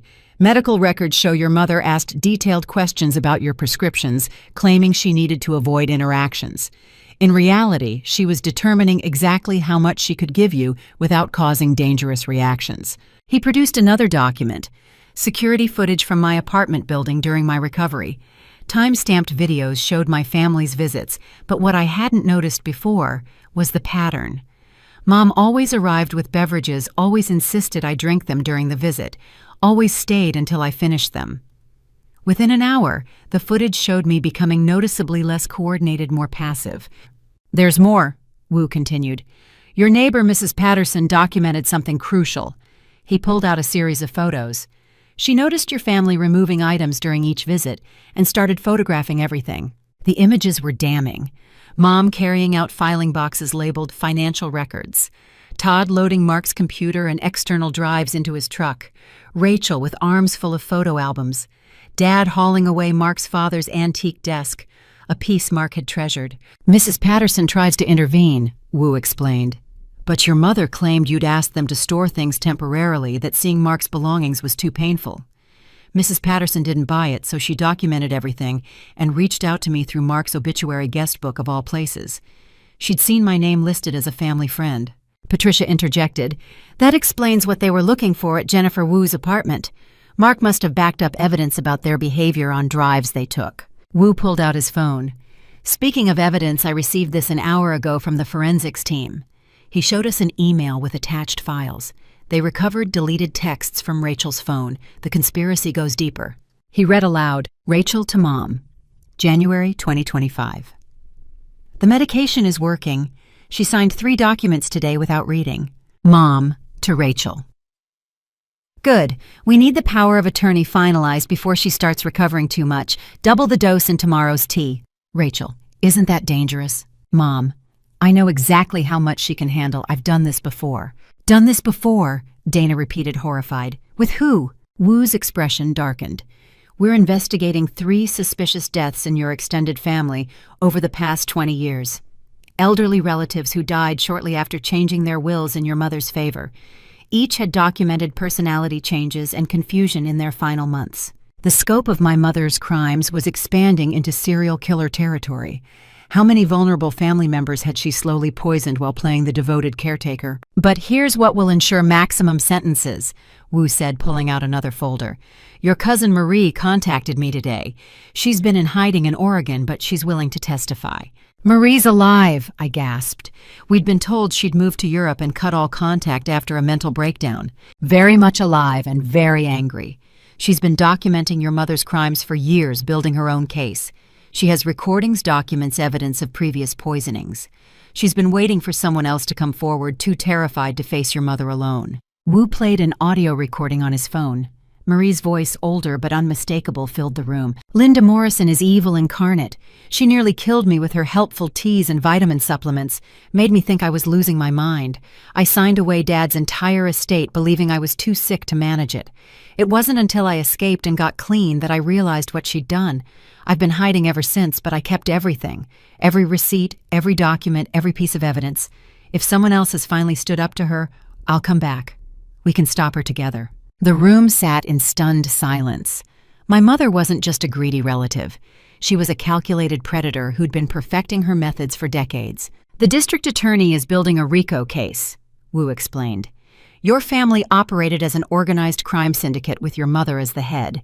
The federal charges alone could result in life imprisonment. Anthony spoke up. What about international crimes? If they were planning to flee with the stolen money? Wu smiled grimly. Already investigating. Todd had been researching countries without extradition treaties. Rachel had opened offshore accounts in the Caymans. They were planning to run once they'd drained everything. Patricia's phone rang. She answered, listened, then handed it to me. It's Detective Morrison. She says it's urgent. Eileen, the detective's voice was tense. Your father is ready to make a full confession. He's offering to testify against your mother in exchange for a reduced sentence. But he'll only talk to you first. Can you come to the station? I looked around the table at my real family, Mark's family, who nodded encouragingly. We'll come with you, Diana said firmly. "You don't face this alone anymore." As we prepared to leave for the police station, Wu made one final revelation. "Eileen, there's something else. We found your grandmother's real final letter to you. Your mother intercepted it years ago but never destroyed it. She kept it as some sort of trophy." He handed me an envelope yellowed with age, my name written in Grandma's careful script. Inside, her words brought fresh tears. "My dearest Eileen, if you're reading this, I'm gone, and you're probably wondering why I left you everything. The truth is simple. You're the only one who loved me for me, not my money.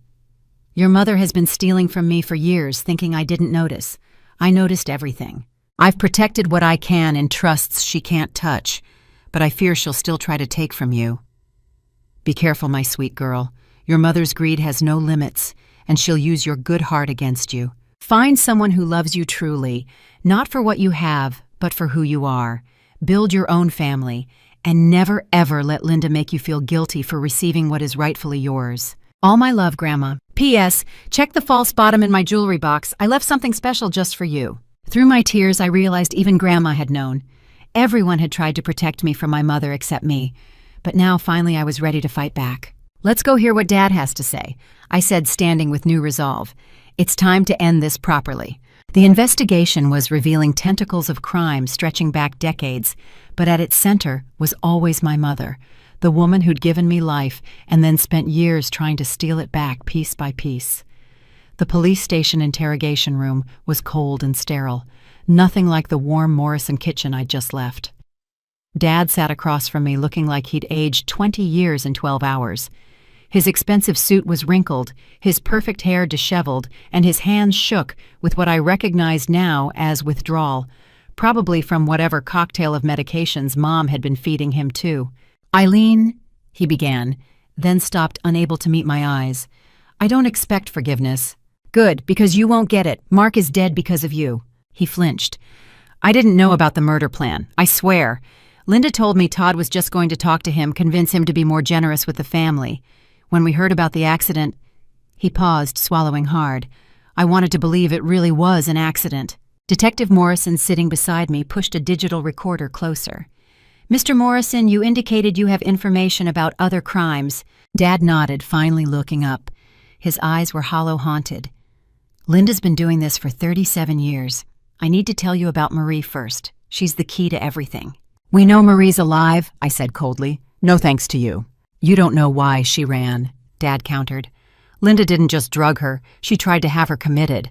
Permanently. She had a doctor on payroll, Dr. Harold Vance. He's retired now, lives in Florida. But 20 years ago, he was willing to sign commitment papers for the right price." The detective leaned forward. "Are you saying your wife paid a doctor to falsely commit family members to psychiatric facilities? 3 times that I know of. Marie escaped before the papers were finalized, but Cousin Robert and Linda's own brother Thomas, they weren't so lucky." My mind reeled. Uncle Thomas had been institutionalized when I was 10. We'd been told he had a complete breakdown, that it was for his own good. I'd sent him Christmas cards to the facility for years before being told he didn't want contact with family. "Thomas died in that facility 5 years later," Dad continued. "Supposedly suicide. Linda inherited his share of their parents' estate. Robert lasted 18 months before a visiting psychiatrist realized he was perfectly sane and started asking questions. By then, Linda had already liquidated his assets." Detective Morrison was typing rapidly on her tablet. "We'll need Dr. Vance's full information. This constitutes murder for hire, false imprisonment fraud." "I have records," Dad said quietly. "I've been keeping insurance, you could say. Documents, recordings, evidence. Hidden in a safety deposit box Linda doesn't know about. I'll give you access to everything." "Why now?" I asked.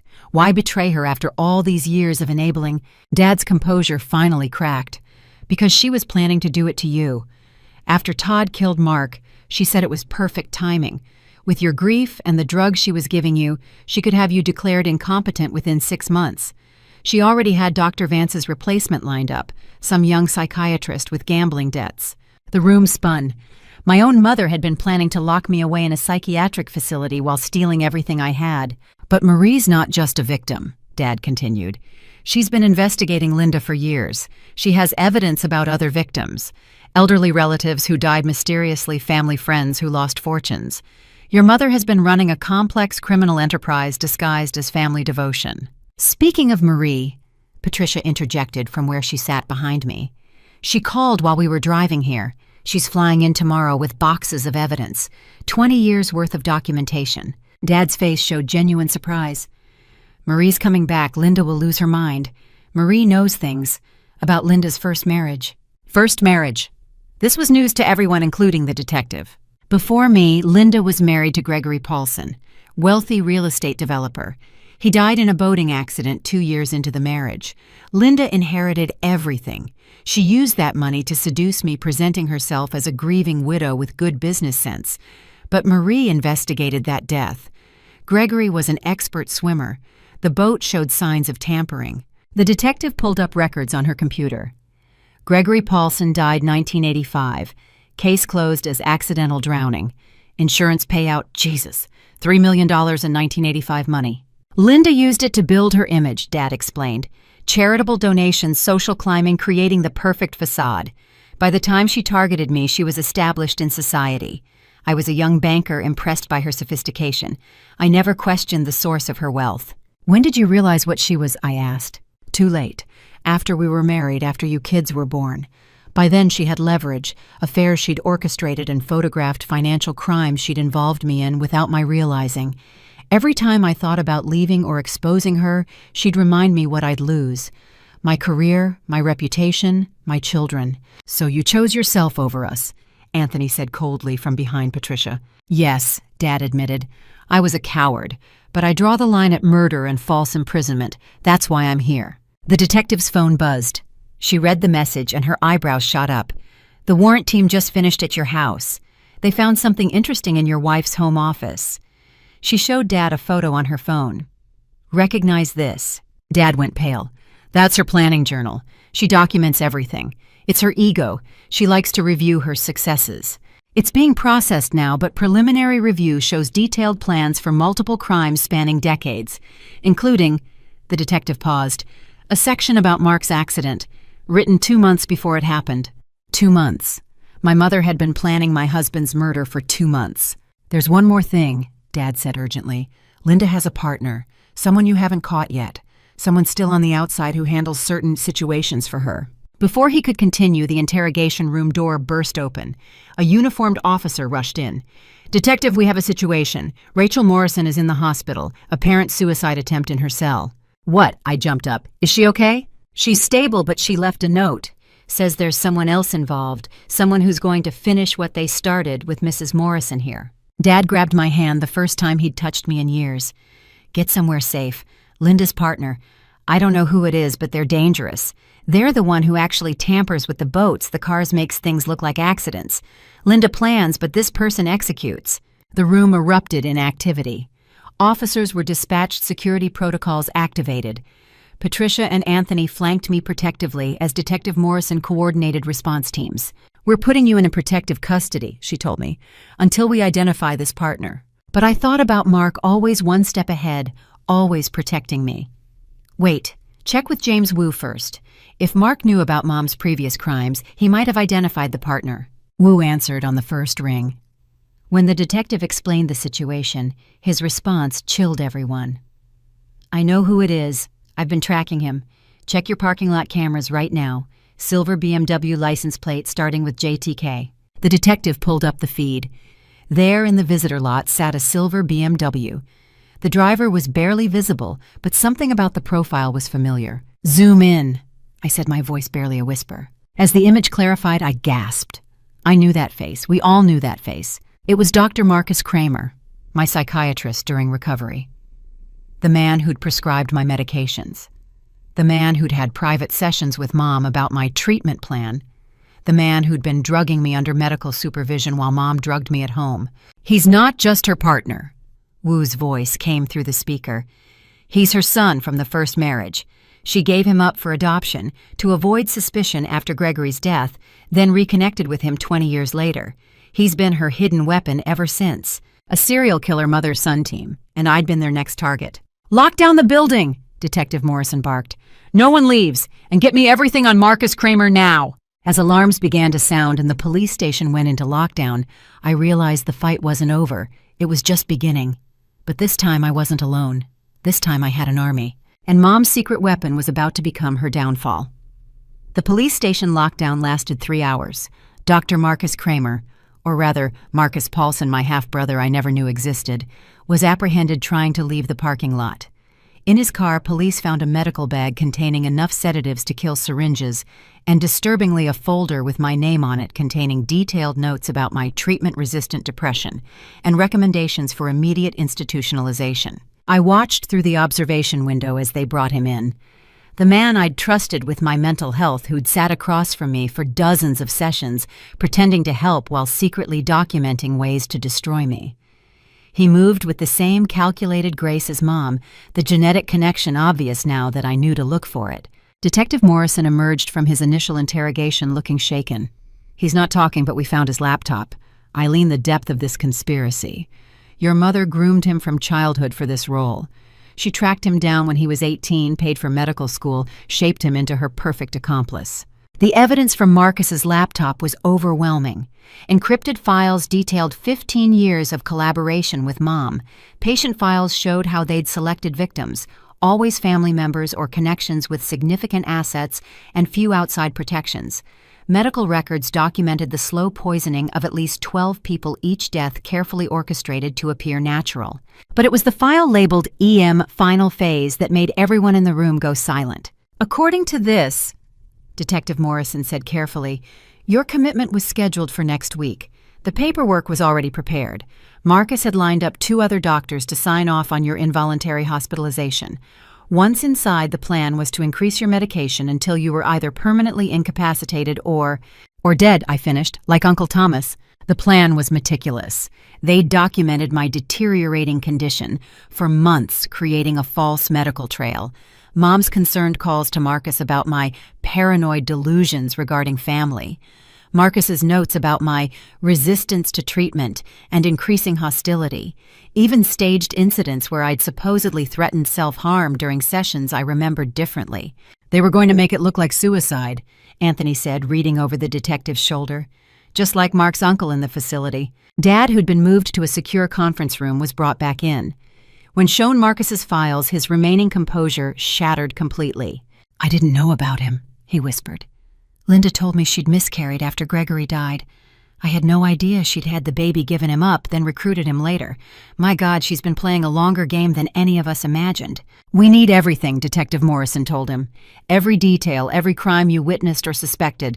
This is now a federal case. The FBI is taking over. What followed was 6 hours of the most harrowing testimony I'd ever heard. Dad laid out 37 years of criminal activity. Names, dates, amounts. How Mom had identified targets at charity events. How she'd researched their family structures, their vulnerabilities. How she'd inserted herself as the caring friend, the devoted sister-in-law, the concerned family member. She called it gardening, Dad said. Planting seeds of trust, cultivating relationships, then harvesting assets when the time was right. She kept score. Literally. There's a ledger in her office safe-rating each victim by difficulty and profit. The FBI arrived as Dad was detailing the European accounts. Agent Sarah Chen, no relation to Rachel's friend, took over the investigation with ruthless efficiency. By midnight, international warrants were being issued, assets were being frozen, and a nationwide manhunt was underway for other potential victims. Patricia never left my side through it all. When I swayed from exhaustion and shock, she steadied me. When the revelations became too much, she reminded me to breathe. Mark's family formed a protective circle that Mom's twisted version could never match. Around 2 a.m. my phone buzzed. Rachel was conscious and asking for me. Against FBI recommendations, but with Detective Morrison as escort, I went to the hospital. Rachel looked small in the hospital bed, her designer image replaced by a hospital gown and the raw truth of what she'd become. Her suicide attempt had been half-hearted. Pills that made her sick, but weren't lethal. A cry for help more than a real attempt. I couldn't be her, she whispered when she saw me. Mom wanted me to be like Marcus, cold, calculating, willing to kill. But watching Mark die, I can't stop seeing his face. I helped kill your husband, Eileen. I helped murder the only person who ever truly loved you. Why? It was the only word I could manage. Because I was weak. Because she made me believe you'd stolen our life, our rightful place. She started when I was 12, telling me how Grandma should have loved me more, how you manipulated everyone with your sweetness. By the time I realized she was lying, I was in too deep. She had things on me, too. Things I'd done in college. She'd covered up crimes I'd committed, thinking I was just being clever. Rachel's confession poured out like poison being expelled. The theft ring in college that Mom had made disappear. The professor Rachel had falsely accused of harassment when he'd threatened to fail her. The married man whose wife had died in a suspicious accident after threatening to expose their affair. She cleaned up every mess, then held it over me, just like Dad, just like Todd. We were all her puppets, but Todd liked it. He enjoyed the violence, the power. When Mom suggested Mark needed to go, Todd volunteered before she even finished talking. "Is there anyone else?" Detective Morrison asked. "Any other accomplices we don't know about?" Rachel shook her head weakly. "Marcus was her secret weapon. The rest of us were just tools, disposable tools. You realize she was planning to eliminate us too eventually. Once you were gone, once she had everything, we'd have been loose ends." The truth of it hung in the air. Mom's greed had no loyalty, no limits. She would have consumed her own children once they'd outlived their usefulness. Rachel looked at me one last time. "I know you can't forgive me.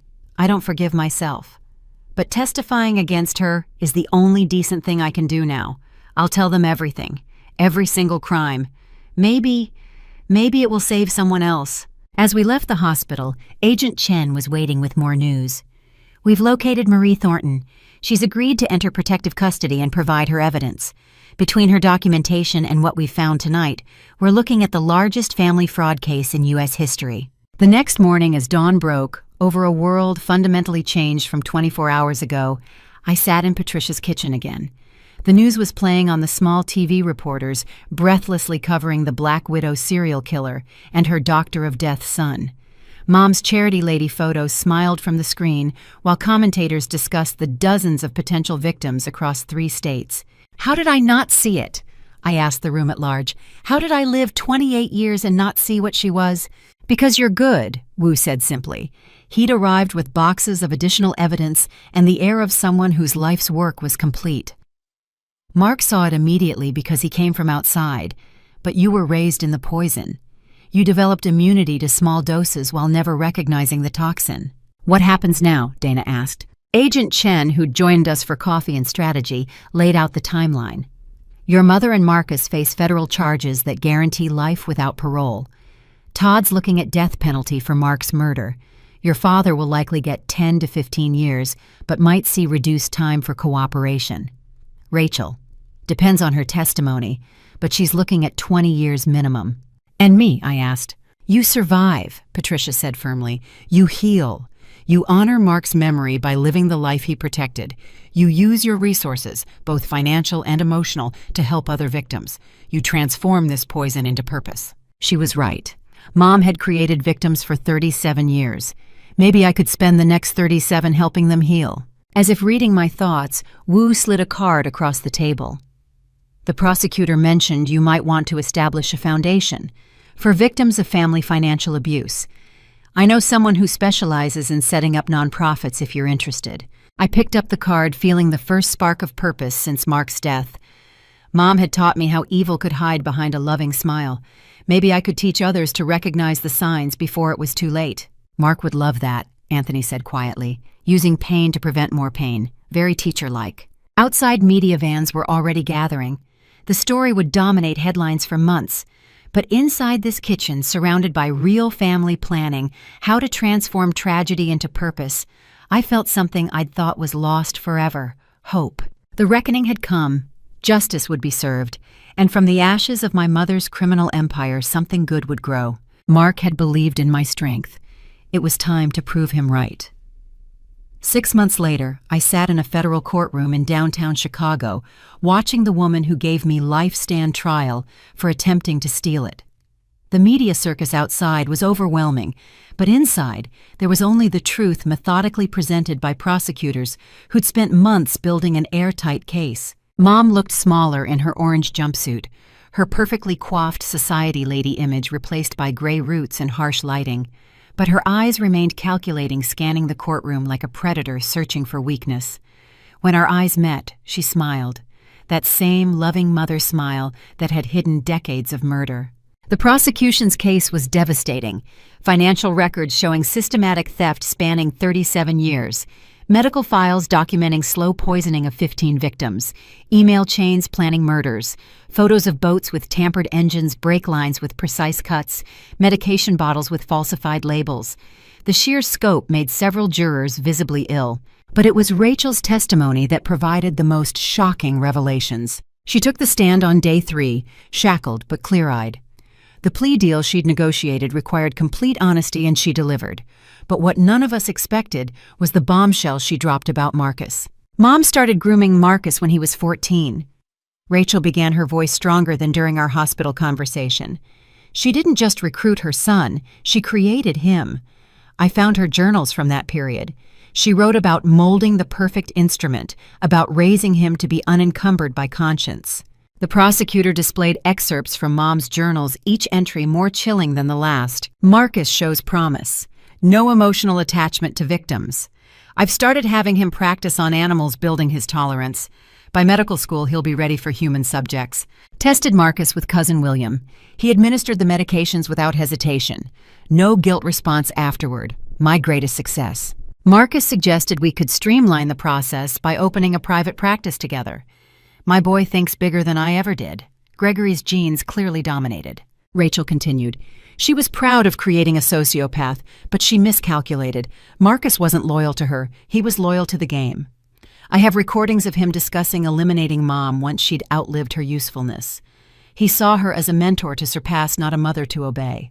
This revelation cracked Mom's composure. She half rose from her seat before her lawyer pulled her down. The woman who'd controlled every variable for decades hadn't seen betrayal coming from her own creation. "Play the recording," the prosecutor instructed. Marcus's voice filled the courtroom, cultured and cold. "Linda's getting sloppy. The Morrison situation is too high profile. After we secure the assets, she becomes a liability. I've already prepared the medications. A stroke would be believable at her age." On the tape, Mom laughed. "My clever boy. But let's finish with Eileen first, one victim at a time." "Of course, Mother, though technically you'll be victim number 38. I do so appreciate the symmetry." The recording ended with both of them laughing about murder statistics like other families might discuss baseball scores. When Todd took the stand in his own defense, he tried to paint himself as another victim of Mom's manipulation. But under cross-examination, his true nature emerged. The prosecutor played security footage from Mark's school the day of the confrontation. "You seem quite enthusiastic about threatening Mr. Morrison," she observed as the video showed Todd shoving Mark against a wall. "He was disrespecting our family," Todd snarled, forgetting his victim act. "Acting like he was better than us because he had some moral high ground. Mom was right. He was an obstacle." "So you removed the obstacle." "I did what needed doing. Someone had to protect family interests." "By murdering an innocent man." Todd's lawyer tried to object, but Todd was beyond controlling. "Innocent. He turned Eileen against us, made her think she was too good for her own blood. Yeah, I ran him off the road, and you know what, I'd do it again." The courtroom erupted. The judge called for order while Todd's lawyer looked ready to faint. In one outburst, Todd had confirmed premeditated murder. But the most powerful testimony came from an unexpected source, Marie Thornton, my cousin, who'd survived Mom's earlier attempt. She entered the courtroom with quiet dignity, 20 years of hiding having aged her, but not broken her spirit. "Linda Morrison is evil wearing a human mask," Marie stated simply. "She doesn't just steal money. She steals lives, sanity, hope. I spent years believing I was insane because of her gaslighting, years hiding, terrified she'd find me and finish what she started." Marie presented her evidence recordings of Mom discussing drugging schedules, photos of Mom meeting with Dr. Vance about commitment papers, financial records showing the systematic draining of Marie's father's estate. But most damning was a video Marie had secretly recorded during her final family dinner before fleeing. In it, Mom spoke casually about Marie's upcoming rest cure at a wonderful facility, while Marie, clearly drugged, struggled to focus. "Poor dear," Mom's voice cooed on the tape. "So confused lately. But don't worry, we'll take good care of everything while you're getting better." The camera had captured Mom's reflection in a mirror, showing her adding powder to Marie's wine while maintaining concerned conversation. "That was the night I ran," Marie testified. I realized I'd never leave that facility alive, so I pretended to drink, excused myself, and drove straight to Canada with only the clothes on my back. I've been looking over my shoulder ever since. When Marcus testified via video link from federal prison, he'd been denied bail as a flight risk. His complete lack of emotion chilled the courtroom. He discussed murders like medical procedures, referring to victims as subjects and deaths as successful outcomes. "My mother taught me that emotional attachment was weakness," he stated. "That family was just a resource to be managed. I simply took her lessons to their logical conclusion." "Including planning to murder her?" the prosecutor asked. "Of course. She taught me too well to leave such an obvious loose end. Linda understood this.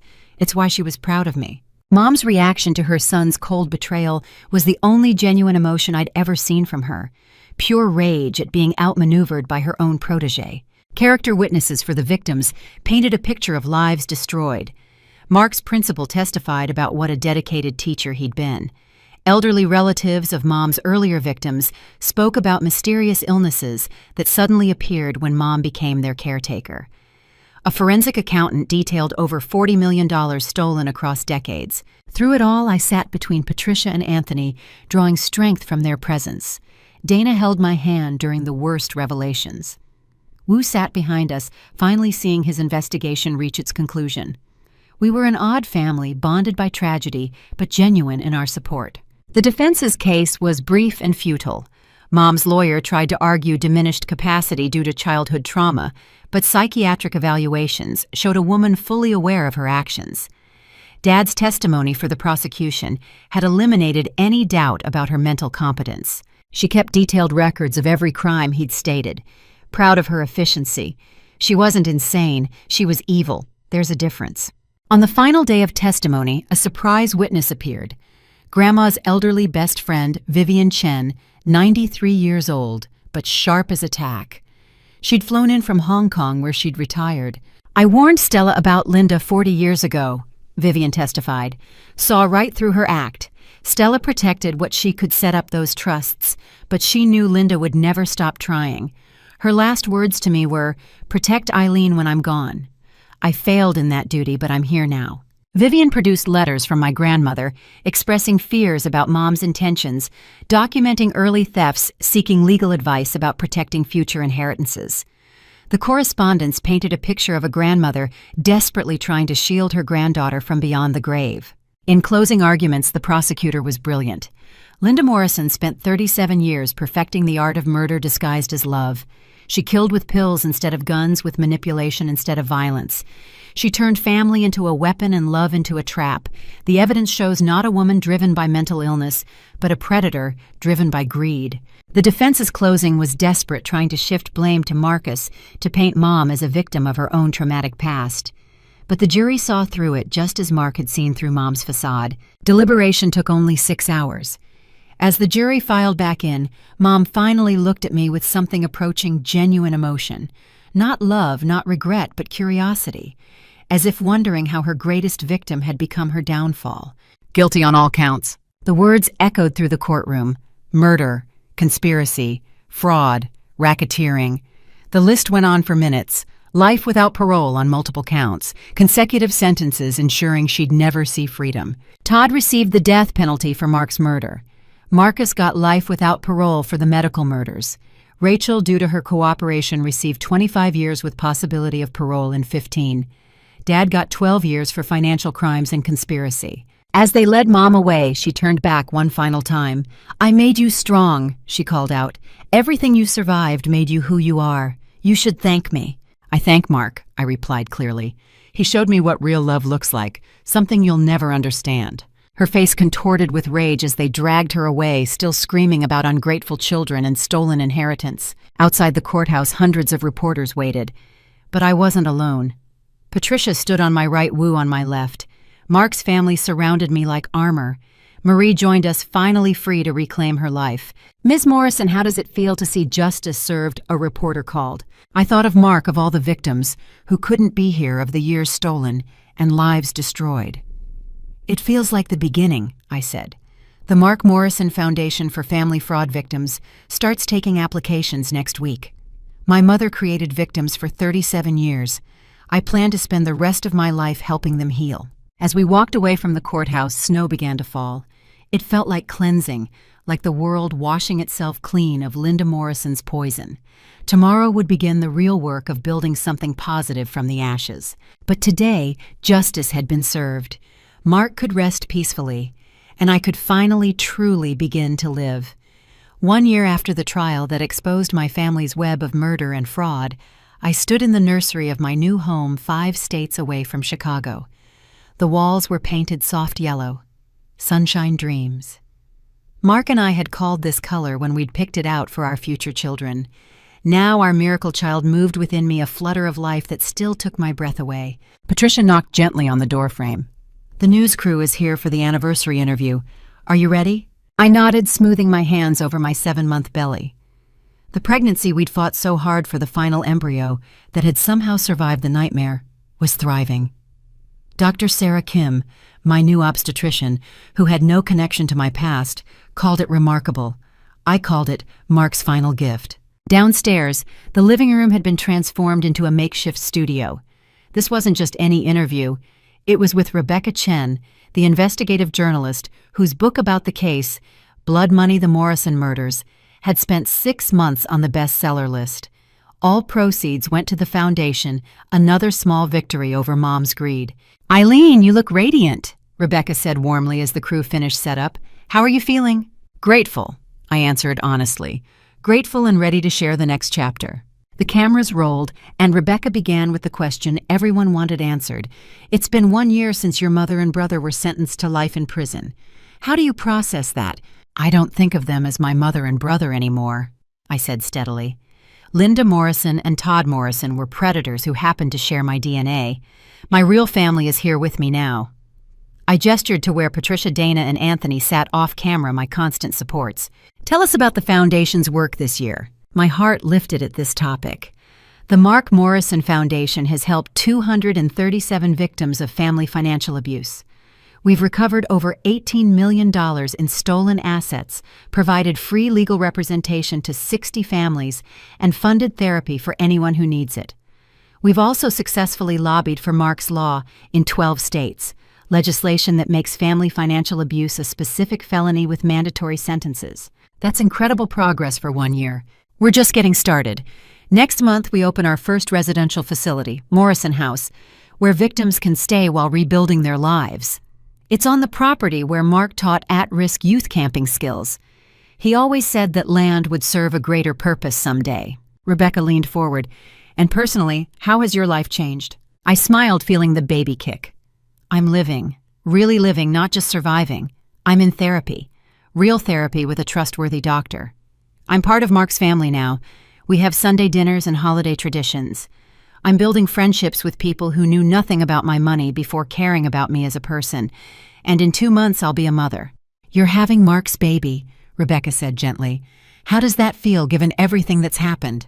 "Like redemption," I answered, tears threatening but held back. Mark and I went through 3 years of IVF treatments. This little one was our last embryo transferred just before he died.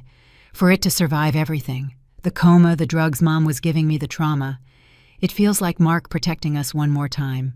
"Have you chosen a name?" "Marcus."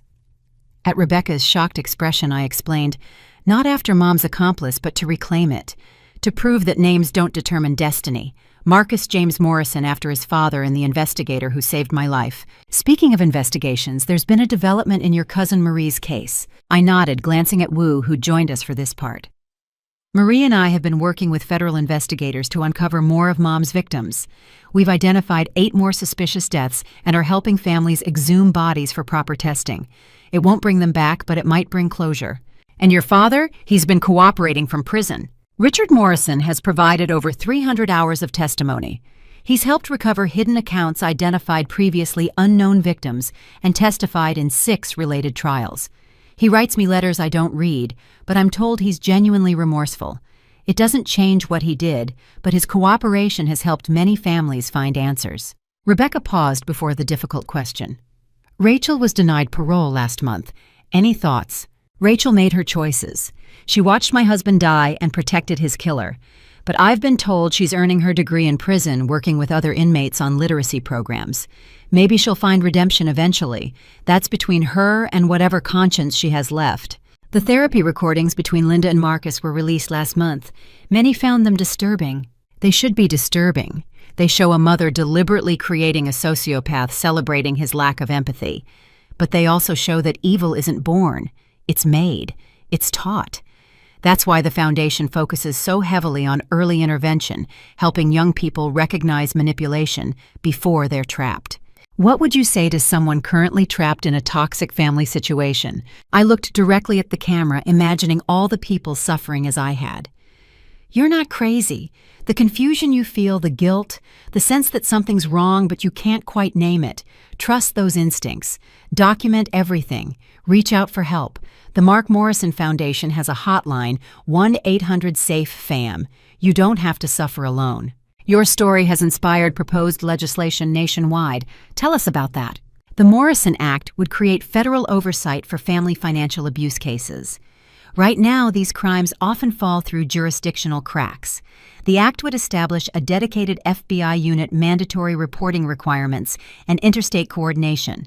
It's in committee now, but we're hopeful. Rebecca smiled. You've accomplished so much in a year. What's next? Living, I said simply. Raising my son, growing the foundation, speaking at conferences to train law enforcement and medical professionals to recognize signs of family abuse, and Sunday dinners with my real family, the simple things that Linda tried to steal from me. Any regrets? Only that I didn't see the truth sooner, that Mark had to die for me to wake up. But I can't live in regret. It's another kind of poison. I choose to honor Mark by helping others escape before it's too late. One final question. Do you ever visit Linda in prison?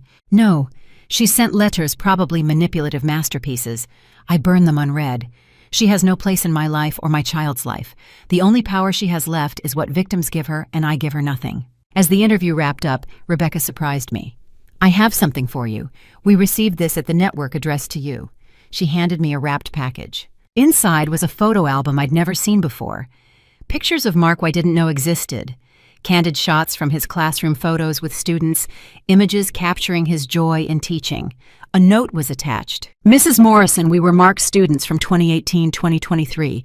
He talked about you all the time, showed us pictures, told us how love could overcome anything. When we heard what happened, we wanted you to have these. He was the best teacher we ever had. We're becoming teachers too, because of him. The Future Educators Club. I broke down then hormones and emotion, overwhelming professional composure. 20 young people had chosen education because of Mark's influence. His legacy would touch thousands of students he'd never meet. Patricia was beside me instantly, Wu offering tissues, the Morrison family surrounding me with love. Even Rebecca had tears in her eyes as the cameras captured this unexpected moment. Later, after the crew left, we gathered for dinner. Marie had arrived bringing her daughters I'd just learned existed. Teenage twins who'd grown up believing their extended family was dangerous because it was true. They were shy but warming up, especially to Patricia's cooking. Aunt Eileen, one asked tentatively, is it really over? The bad people are really gone? Yes, sweetheart. The bad people are locked away forever. You're safe now. We all are.